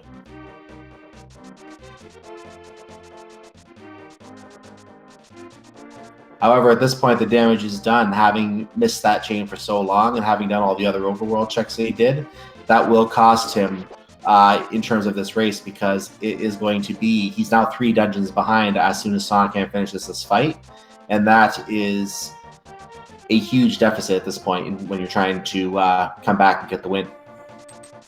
Well, keep in mind, so we have a fast mire. Desert Palace just need to kill the boss. And pod is going to be his go mode, and he's going to just be rushing to the boss right now to get through there, which means that we've still got Ganon's tower routing as a factor between these two. And we've got those silvers with GTG. sonicam pretty, I don't know, maybe he's going to check out Hookshot Cave on his way to Tower of Hera. That could be the deciding factor right there. It very well could be. Like I say, it is a huge deficit. 3 dungeons is still a huge deficit, however you look at it. It is several places he has to stop while sonicam is working his way very shortly through Ganon's tower. He's just one dungeon away in Tower of Hera. He's going to check Hookshot Cave. He's getting the silver arrows, and he'll be noping out as soon as he gets them. Yeah, this is definitely putting the possibility of some sort of comeback for GTG looking more and more unlikely with these silvers. And there it goes. He bails. So now sonicam is in ultimate go mode, I think we can call it, with those silver arrows. And he is heading straight over to Tower of Hera. No more wasting time.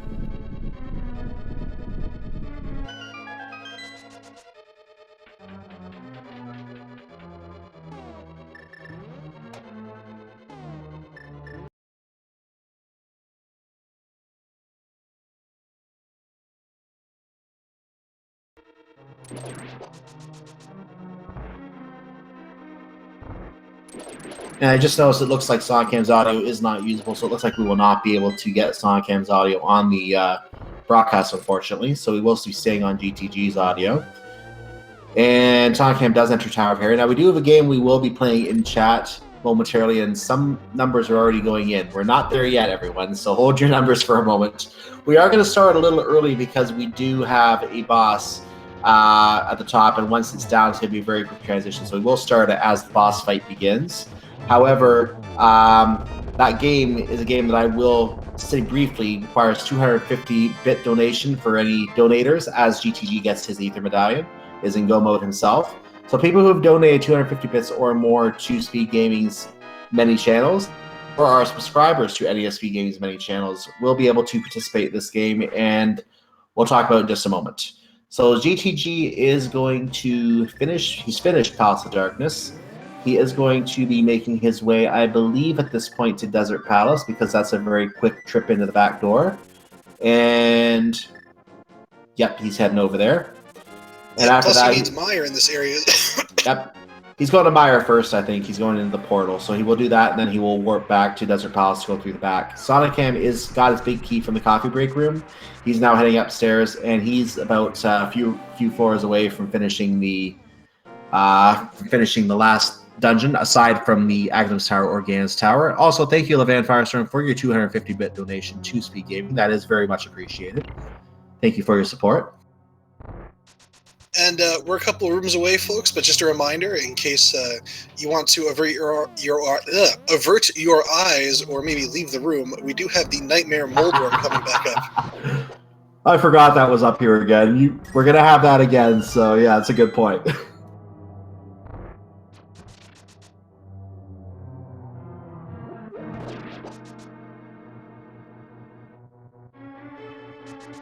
And as we enter this freak show Moldor fight, I think this is a good time to start the big key guessing game. So start getting your guesses in now as to where the big key is in Ganon's Tower.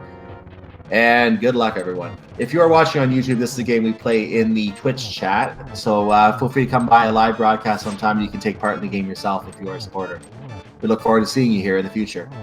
For now, we are done in Tower of Hera. We are going to warp across to Ganon's Tower. The portal should be there right outside, and it's just a quick trip in at that point, and then we'll close our game. So, Cyclone, where would you like to see that GT big key? It hasn't happened yet on broadcast, but I always, ever since I've gotten in the habit of starting to play the game, I've just said it's always 11, because always. What about you? Well, I put 12 in as my formal guess, but I don't know. I'm usually wrong. Let's see if maybe it's behind our Ice Armos boss replacement. That would be fun to see 3 bosses in here. Yeah, that's a lot of fun if you have something like Trinex down there. That could still decide the race, actually. If there's something bad down there, like a Trinex or some other nasty boss to fight on ice, and sonicam has any trouble with it, that could get GTG right back into the race. So it is, even though I said it's a huge deficit earlier, he's only 1 dungeon away now. It's not that big a deficit when you have trouble with the boss in the back of Ganon's Tower, in the back of the basement of Ganon's Tower, and if that's where the big key is, that could be the game right there.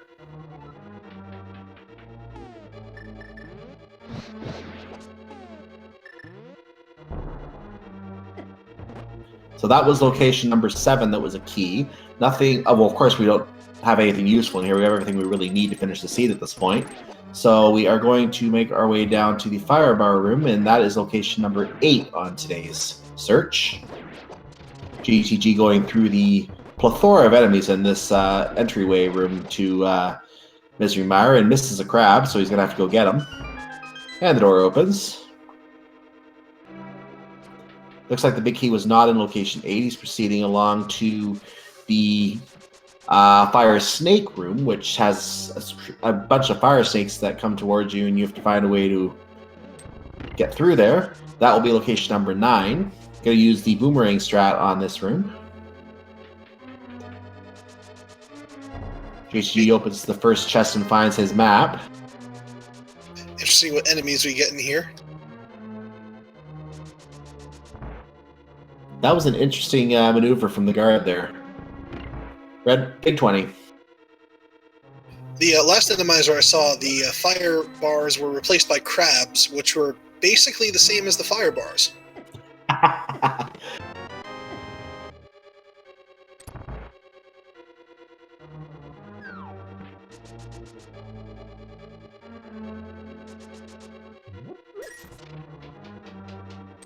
Question in chat, is the Zelda icon standard mode? Yes, the Zelda icon is standard mode. The Link icon represents open mode. Okay, so the rando room, getting another heart. Nice to have, pushing sonicam to 10 hearts, but still no big key.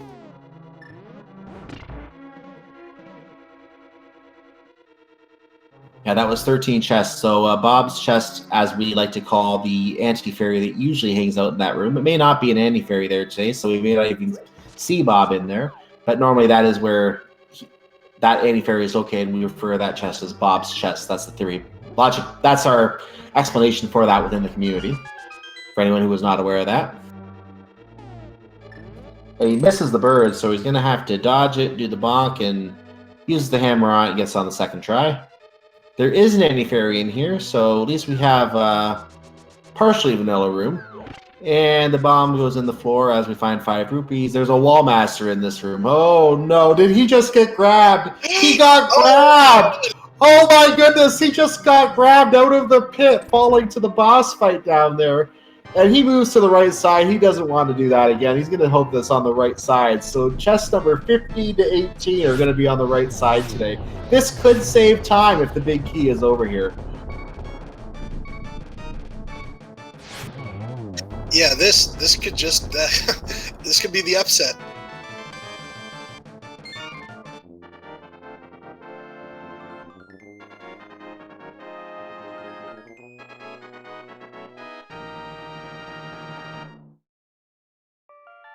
So GTG just got his final of the 10 main dungeons complete. He's going to make his way to Gan's Tower now.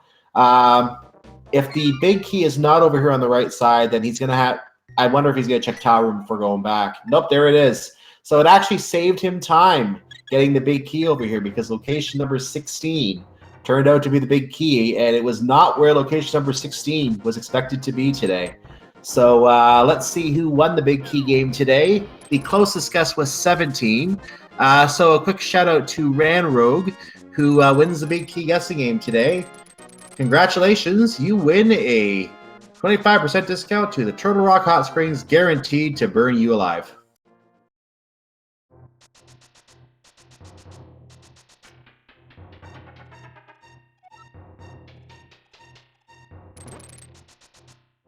So sonicam is now working his way up through the gauntlet, and he is just a bunch of squids in this first room today. And second room also has a bunch of squids in it. So pretty benign start to the gauntlet so far. Really a pretty benign GT, especially with that very helpful wall master. Yeah, that's the most helpful wall master I've ever seen. The wall master says, "No, you don't want to go this way."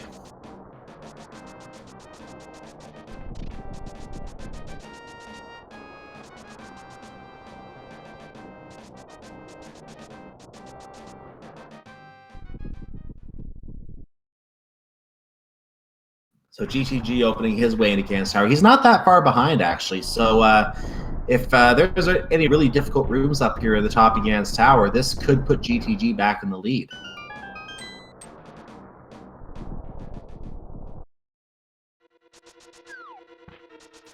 Yeah, I mean, we've still got a few rooms to go. We've still got both of our refights up here. Also have Aga 1, although I'm sure that our runners will both be able to get through that without too much trouble. I just realized I don't think we've seen a cold stare today, so I'll be interested to see a cold stare fight up here today if that happens. That could come up in the... if that were to come up in the Troll Dorm 2 or the Mole Dorm 2 room, that would be a very interesting arena for that fight.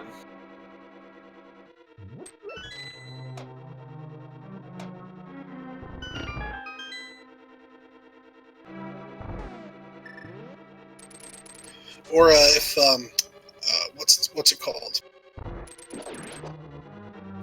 Helmasaur. Yeah, I've seen Halbasaur King in that room before. It's also another very interesting fight, as you point out there.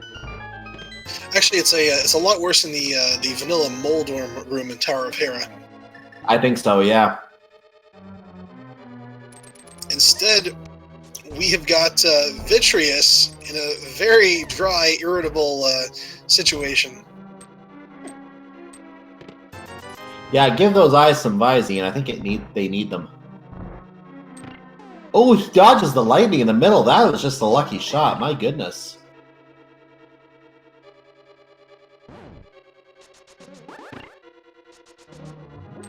He's going to hop into the side and take out those eyes from the side.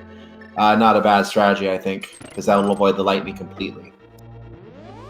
So, better hope that Armos is not our Moldorm 2. Oh, that would be interesting.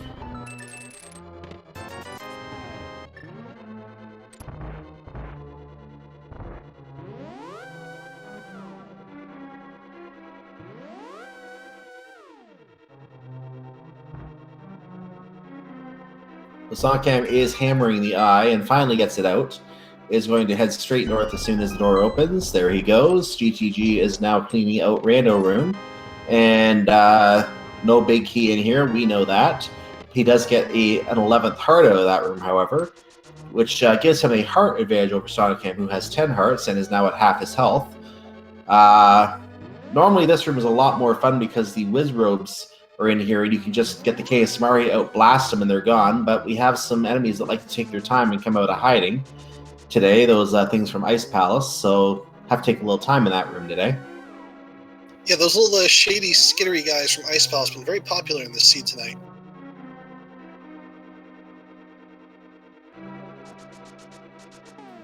Or in Swamp Palace as well. Right. And more of the Overworld squids from the Dark World in this room here. What is in the guard pit today? Ooh, a thief. And more squids. And an anti-fairy. Alright, so GTG, moment of truth. Let's see, is he going to avoid that wall master? I love how the fire bar is replaced with a skull today. And he does avoid the wall master. So we're going to get to see what's down here. It's a Helmasaur King. We know the big key is not back here, so this is actually, believe it or not, a time save for sonicam because he did not get to drop down here. He was rejected, or helped, I guess you could say, back to the entrance. So GTG trying to do some damage with bombs, not quite working out. I believe he needs something like 17 bombs to break the mask. Or is that the hammer? It's the hammer. It's the hammer, I believe. Uses the potion. Now you notice the potion does not give a full health refill. It only refills 7 hearts. So potion's not as effective in the hard difficulty. And yeah, the ice makes this fight not fun at all.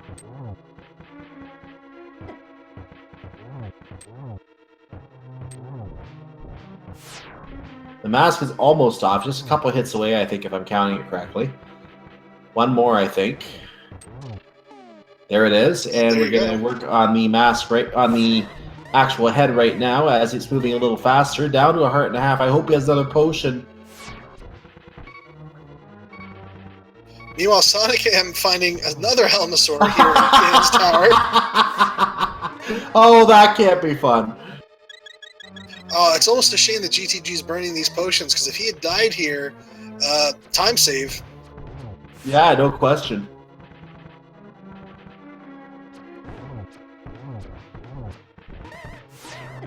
It stood still to get 3 arrows into its head.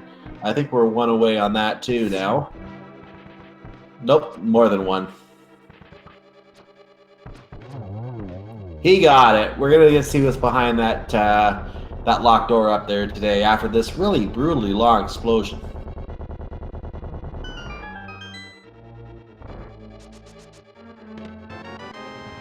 And there's 10 arrows, a big 20, and a key. Wah wah.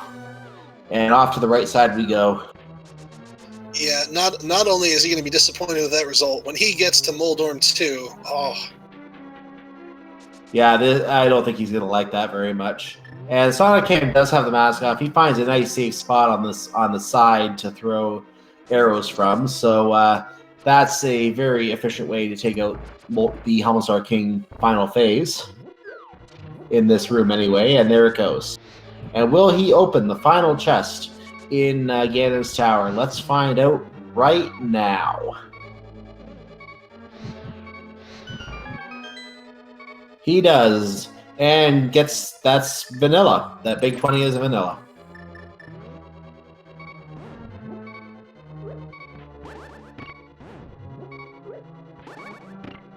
Ooh, Spike's coming up here.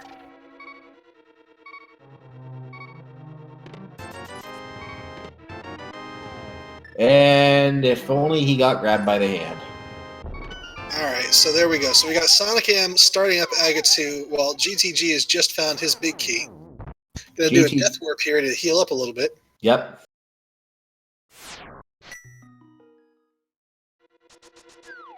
That was not a very friendly pattern for sonicam on the Aga 2 fight right now, but this should be a little better. He is using the bug net strats, not the hammer. Definitely a good idea in swordless mode to use the bug net, as that seems to be the most efficient way to get those to push those things back towards Aghanim. And Aghanim 2 goes down. So what's the logical thing to do after Aghanim 2? Well, Aghanim 1. Yeah, after all, this game is called A Link to the Past, so let's go back to the past.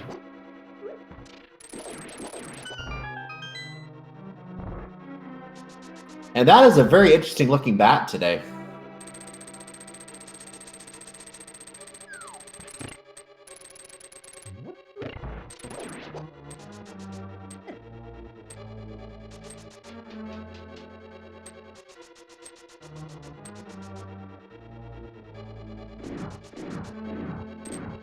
And with sonicam going through Aghanim's tower at this point, I'm pretty sure it's safe to say. I'm pretty sure it's safe to say that he's keeping an eye on that SRL chat. He's probably wondering why GGG hasn't finished yet after some of the things that he probably feels he did wrong in the seed. So both runners, I'm sure, are watching that SRL chat at this point in the race, wondering why the other runner has not finished. Yeah, sonicam, he made all those early sequence break plays, and when he finally got back into logic and found those flippers, the seed just broke open for him beautifully, and he was able to just blitz through it without really missing a beat. Whereas GTG was doing very well in the beginning, and then he got stuck trying to find that bow, making a bunch of extra dips into dungeons that were not required. So both of our runners having made some substantial, from their perspective, mistakes in the routing of the seed. Yeah, and it's always interesting to see when that happens, which runner will come out of the problem situation first. I think in GTG's case, the problem today was that it took him so long to get back to the Village of Outcasts that that really cost him the shot at actually clinching the race. Now, of course, anything can happen. We still have Ganon, Ganon without a sword, so that can still be challenging. But I have a feeling runners of this caliber won't have too many problems with that. There might be a death once in a while, but I don't think we'll have too many problems with that. And I think at this point it's sonicam's race to lose.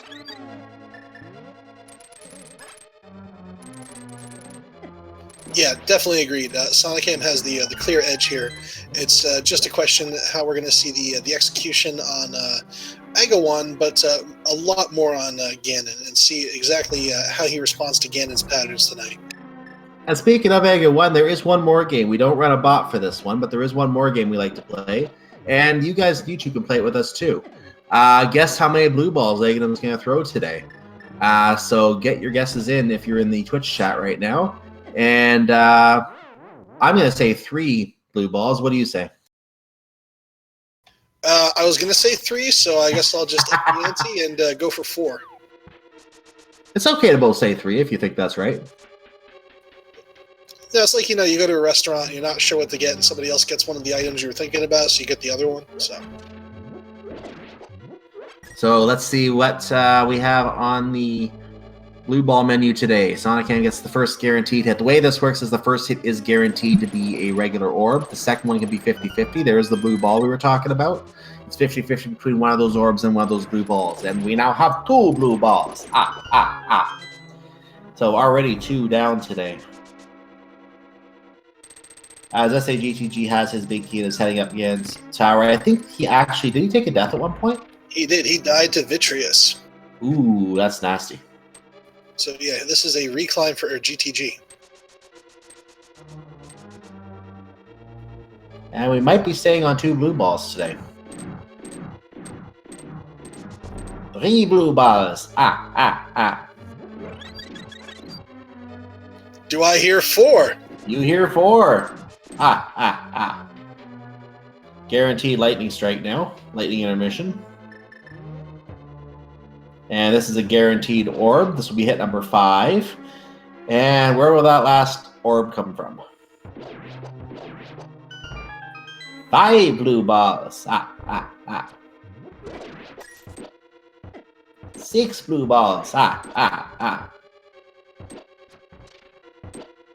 And it's 6 blue balls. If you guessed 6, congratulations, we ran out of prizes.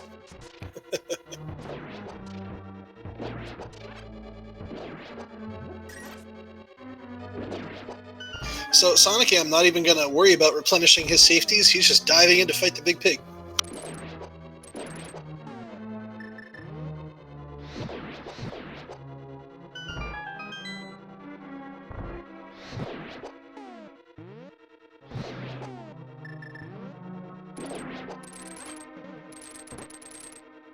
Right, there we go. He is into phase 2.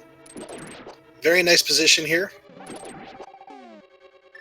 Very good Ganon fight so far. Swordless Ganon is a very challenging fight. Don't get me wrong. They're making it. sonicam is making it look easy. He has lots of practice doing this. GTG is back to the Vitreous fight. So let's see how he does. sonicam, after getting bodied by Ganon, takes a brutal death. Ooh. So that will change the cycle of Ganon's teleports and such. We don't. So he's gonna have a different cycle. That could be for better or worse in his case. We don't know yet. So let's I love how Ganon is asking what kind of burrito you would be. So, important question for you, Tata K. What kind of burrito would you be? I don't know what kind of burrito I'd be, but I'm pretty sure Ganon would be what is that, carnitas? And that sounds tasty. Me, personally, after a seed like this, I'd be a salty burrito. That's pretty much all I've got. Or a burrito made from the terrifying... meat of the multi-eyed Moldor. Yeah, sonicam, an eyeball burrito. Death. Maybe he is having a bit of trouble, a little more difficult with this fight than I thought. Maybe the seed is just phasing him because it's been such 2.5 hours of straight playing games. So I think maybe the pressure of the situation where he is pretty sure GTG must be near finished like he is. I think the pressure's getting to him a little bit. Yeah, I definitely think that's a possibility here. We're pushing the 2.5 hour mark on this seed. GTG in the meantime is in a really unfortunate spot, having barely any health here as he comes up to the upper portion of his gauntlet. He does not want to take another death up here, having already died to Vitreous once. And if we did not notice earlier, there's the stun prize for the day, 5 arrows. And he's not gonna throw. I thought he might give us a little show, pick up and throw that guy, but no, not doing it. And sonicam is again down. Oh, that's 3 deaths. I was just about to say he's down to 1 heart again. So I could almost see him getting a couple potions at this point. Yeah, there we go. I mean, it was definitely something I thought he might do even before he started the fights. But yeah, at this point, he's thinking safety.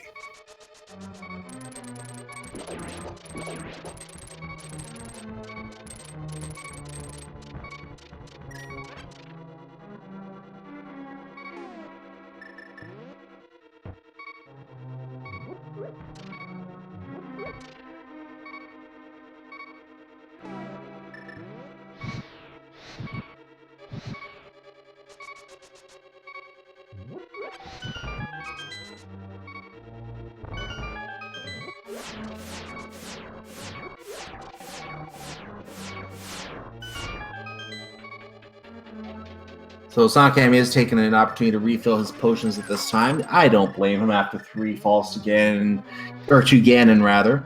At the same time, you could say a little bit of Gatorade goes well with a side of ham. Yeah, also, did anybody just see the old man's head pop up when that guard fell off the ledge? I did not notice that. That's interesting. I mean, I could just be going crazy from the seat. I mean, that's perfectly possible, but pretty sure I saw the old man's head. By the way, if you want to know where the Quake Medallion was, we found it. It is on the 6th floor of Ganon's tower. Interestingly enough, both of our runners found it, despite GTG not going to the other chest in that room. Yeah, actually, I just didn't even notice. sonicam does have it as well, so just not marked off. So yeah, he does have it as well. But yeah, Quake isn't going to play any role in the seed today. GTG noticed the Helmsar King and backed out back into the previous room. I think he is going to try to farm some hearts for this fight. Or something. I don't think he's very comfortable with the situation right now. He found the heart piece! Beautiful! So he was looking for that heart piece from that chest, I think. That was a great, great pickup. Yeah, there we see GTG being a little bit more vigilant with his heart piece pickups than sonicam. I mean, at least playing off, being a good play at least a little bit. And is he going to? Oh! He was trying to hover, but Helmsar King said, "No, sir. Nope. You shall not pass."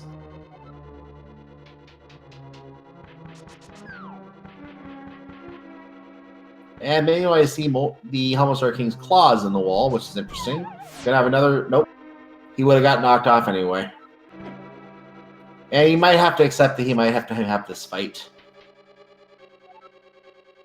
Meanwhile, sonicam in phase 3, I believe he still has some potions left, but not looking too great on the health front right now. GTG does decide to go ahead and hammer it a few times. I think he is going to go ahead and accept the fight at this point. So he is now hammering away at the mask, just trying to dodge the fireballs, which seem to be vaporizing as they are spit out. I don't understand how that works, but sonicam is on phase 4 again, and it looks like he did not get the torch glitch, so he's trying to plan his shots with the silver arrows here. But it should not be too long now. You just got a health refill, magic refill. Shouldn't be too long before. Oh, nope. I think there's a couple more hits and he should be done. Oh, and GTG taking a fall just as he gets that mask off Helmsar. And looking at sonicam, he gets another silver arrow. This could be a double. This is a double. That's the fight. Oh, that's it. Ladies and gentlemen, get your GGs in chat for sonicam. He has managed to pull off the victory in a very, very difficult seed. We're going to get a final time for him in just a moment as he crosses the bridge. He does not stop his timer, but let's see what the Triforce says first. Triforce says to him, "Thank you, Mikey. You're 2 minutes late." Well, thanks. You're welcome, I guess. So the official SRL time for sonicam, is 2 hours, 31 minutes, and 39 seconds. And we'll see if we can get him in here.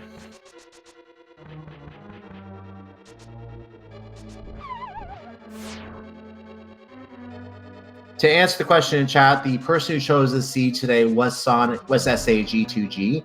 And the reason he did that again was because of, actually, I don't think I said this yet. The reason was because they had a really close race on the seed that sonicam picked, which was actually the two differences where there was a standard mode seed and it was a key sanity. And he wanted to pick something that was, I guess, similar in a way so that they could try to have another really good close race. But this seed was just, the seed that came up was just vicious for both runners today.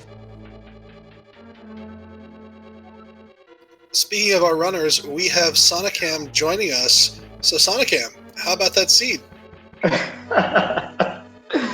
That was a nightmare. I think that's like the definition of nightmare. You look in the dictionary, you will find this hash in that dictionary. This was so bad. Yeah, if you want a nightmare, just get 2 of the 7-eye Moldorms. That'll give you nightmares for a while. Anytime I see a 7-eye Moldorm, I am happy because that thing is easy to beat. But other than that, yeah, I think it does look pretty creepy. I'm just going to stop you here for just a second. SAG2D just took another death to Helmsar King, and I've actually seen the SRL chat when I looked up the time. At this time, he does forfeit. You notice his timer stopped and he went offline, it looks like. So he did forfeit. He is done. He's not going to be finishing the seed, unfortunately. We're going to see if we can get him in here as well, but please get your GGs in chat. He gave it a good fight today. It was just a very difficult seed today. That it was insane. Really bad. Really bad.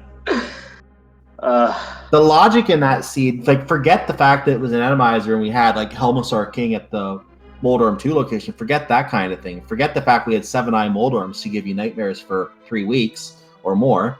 But the logic process in that seed, that was almost legendarily bad. Yeah, it sure was. I mean, I broke logic so much, like I didn't really know. I'm assuming it was the flippers that probably put me back, but I don't know. Everything was just so all over the place and one-off locations, and I don't. It was just so bad. For a And I put while, a pod for a really long time, and that had the Titans mint, and which was really, it was just so stupid.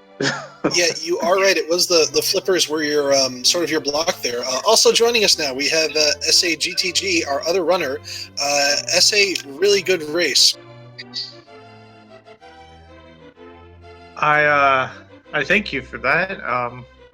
That certainly was something. was this what you had in mind when you selected this type of seed today? In a sense, I'm okay with most of what happened with the enemy shuffling, but in terms of the progression, it felt like I could not make any right choices today. Yeah, welcome to my world. I felt the exact same way. And I died so many times in Eastern Palace. I was just so mad at Eastern Palace. It was so miserable because I went in there without the lamp.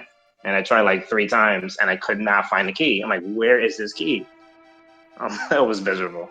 I want to just cover where this seed took us. You're going to enjoy watching this back. I'm just going to tell you that right now, because this turned out to be a back and forth in some senses. SAGTG actually got out to a very early dungeon lead. He actually followed the logic for quite a while, didn't do any sequence breaking. The only thing he did was he got the book out of Eastern Palace from the Dark Room. That was the only thing he did. He pretty much stayed within sequence other than that. I don't recall if you ever broke sequence again after that, GG, but you were staying in logic for a while, and it was actually leading you in the right path. But then I think you just forgot to go to Village of Outcasts once you had the means to go there, which was the Titans Mitts and the Hammer, to go to the Hammer Pegs to find that bow. That tripped you up for quite a while, I think, and that's where I think it cost you the seed today. Yeah, the Hammer Pegs pretty much more or less last locationing that. By the time that happened, that just felt like, okay, I have to be super behind now, which is why I went and slammed into the Helmasaur on Ice figure skating contest in GT. Actually, another funny story about that. And I actually am going to try and get a clip of this later because I want to see this again.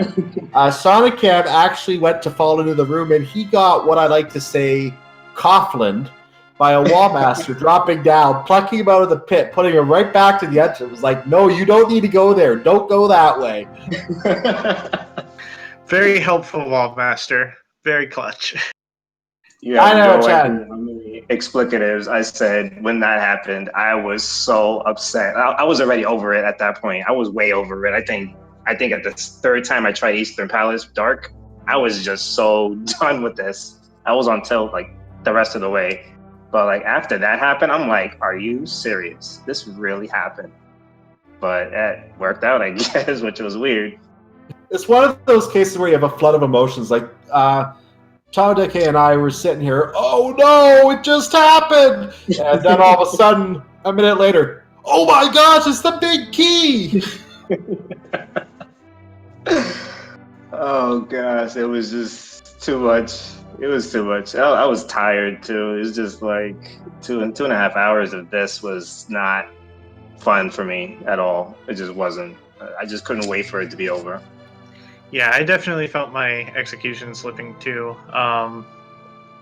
Just trying to hover away from that Helmasaur. One, it wasn't letting me anyway, but I could just feel it, like my hand wasn't quite steady for the way I do it. It wasn't going to happen even if the Helmasaur had behaved.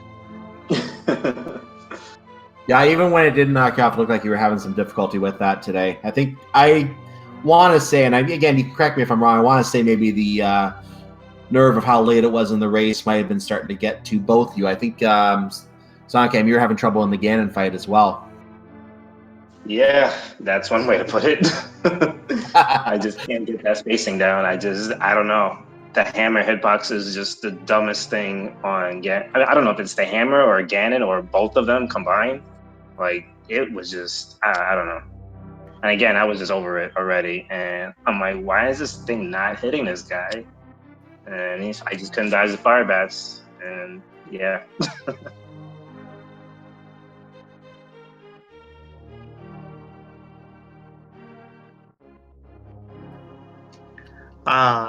Thinking back over some of the seed, in terms of decision making, the one that felt the worst for me was Pod looked like the obvious play, but I thought I've made so many other calls that didn't pay out. I'm going to go against my instinct here and go into Swamp without Hookshot.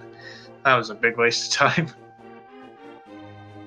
Yeah, that Hookshot was hiding. I think it was I'm trying to remember now. I think it was an Ice Palace, if I remember, and the boots were in there as well. Yeah, first chest in Ice Palace. Yeah, and the boots were further down. So that turned out to be a really key play in the seed today. You had to go there to make some progress, and some options kind of opened up from that point, but in the end it ended up converging back to having to, well, actually, no, I guess it was kind of like an open seed. You both had different go mode items. Ether was the go mode item for you, GTG, whereas sonicam, I think for you, no, I might have that wrong. Was it Ether in both cases, Tadake? Am I mistaken? It was Ether for me. Oh. I got Bow and then got Ether from the Pod boss. I think for me it was the flute. Yeah, the flute. I still want to say you might have gotten Ether after that, but yeah, the flute was the one that was giving you the trouble. And that was, the items were just laid out in a way that was just horribly challenging today. So that was a nasty layout today. Yeah, it was a really bad layout. Tadake, you want to ask any other questions here before we wrap it up? No, I mean, you guys have pretty much covered it, like all the crazy dips that were required in this seed, just poking your way into a bunch of different dungeons, and it was just, I still can't even retrace the seed logic right now. I need to get a piece of paper so I can actually figure out what the real path was. That's where I am, too. So how are you guys... exhausting. Yeah, it was really exhausting. So how are you guys feeling about the tournament going forward? Do you have any matchups scheduled yet?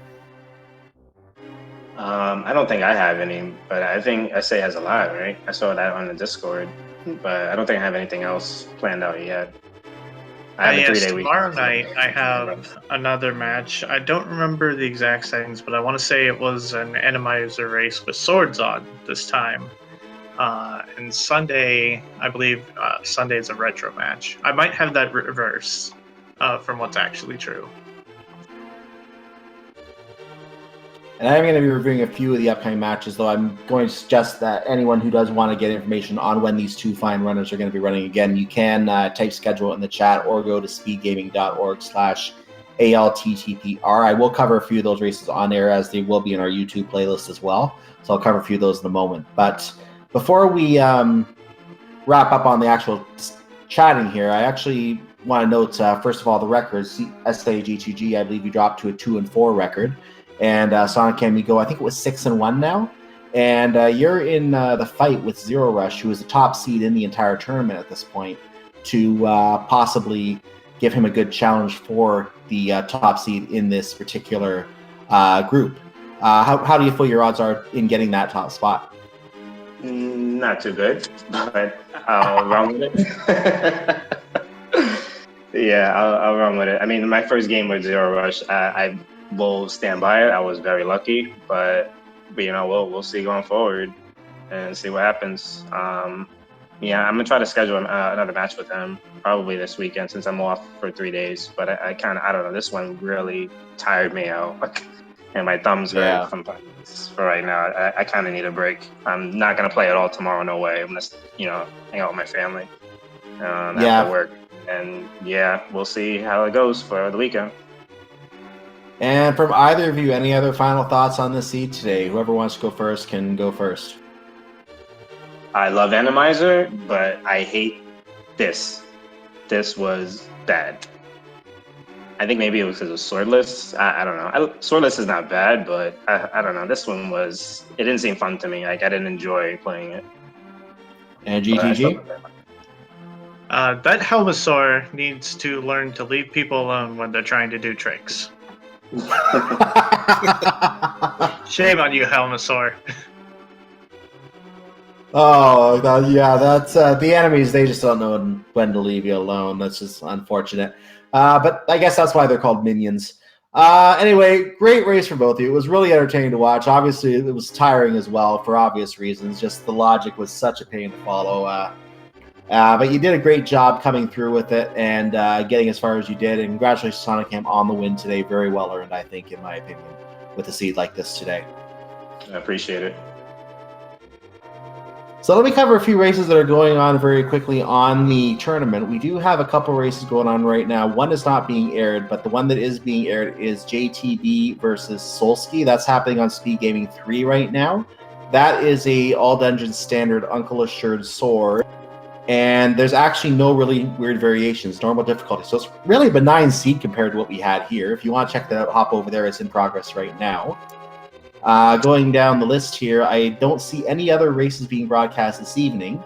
The first one tomorrow morning, actually it might be two tomorrow morning.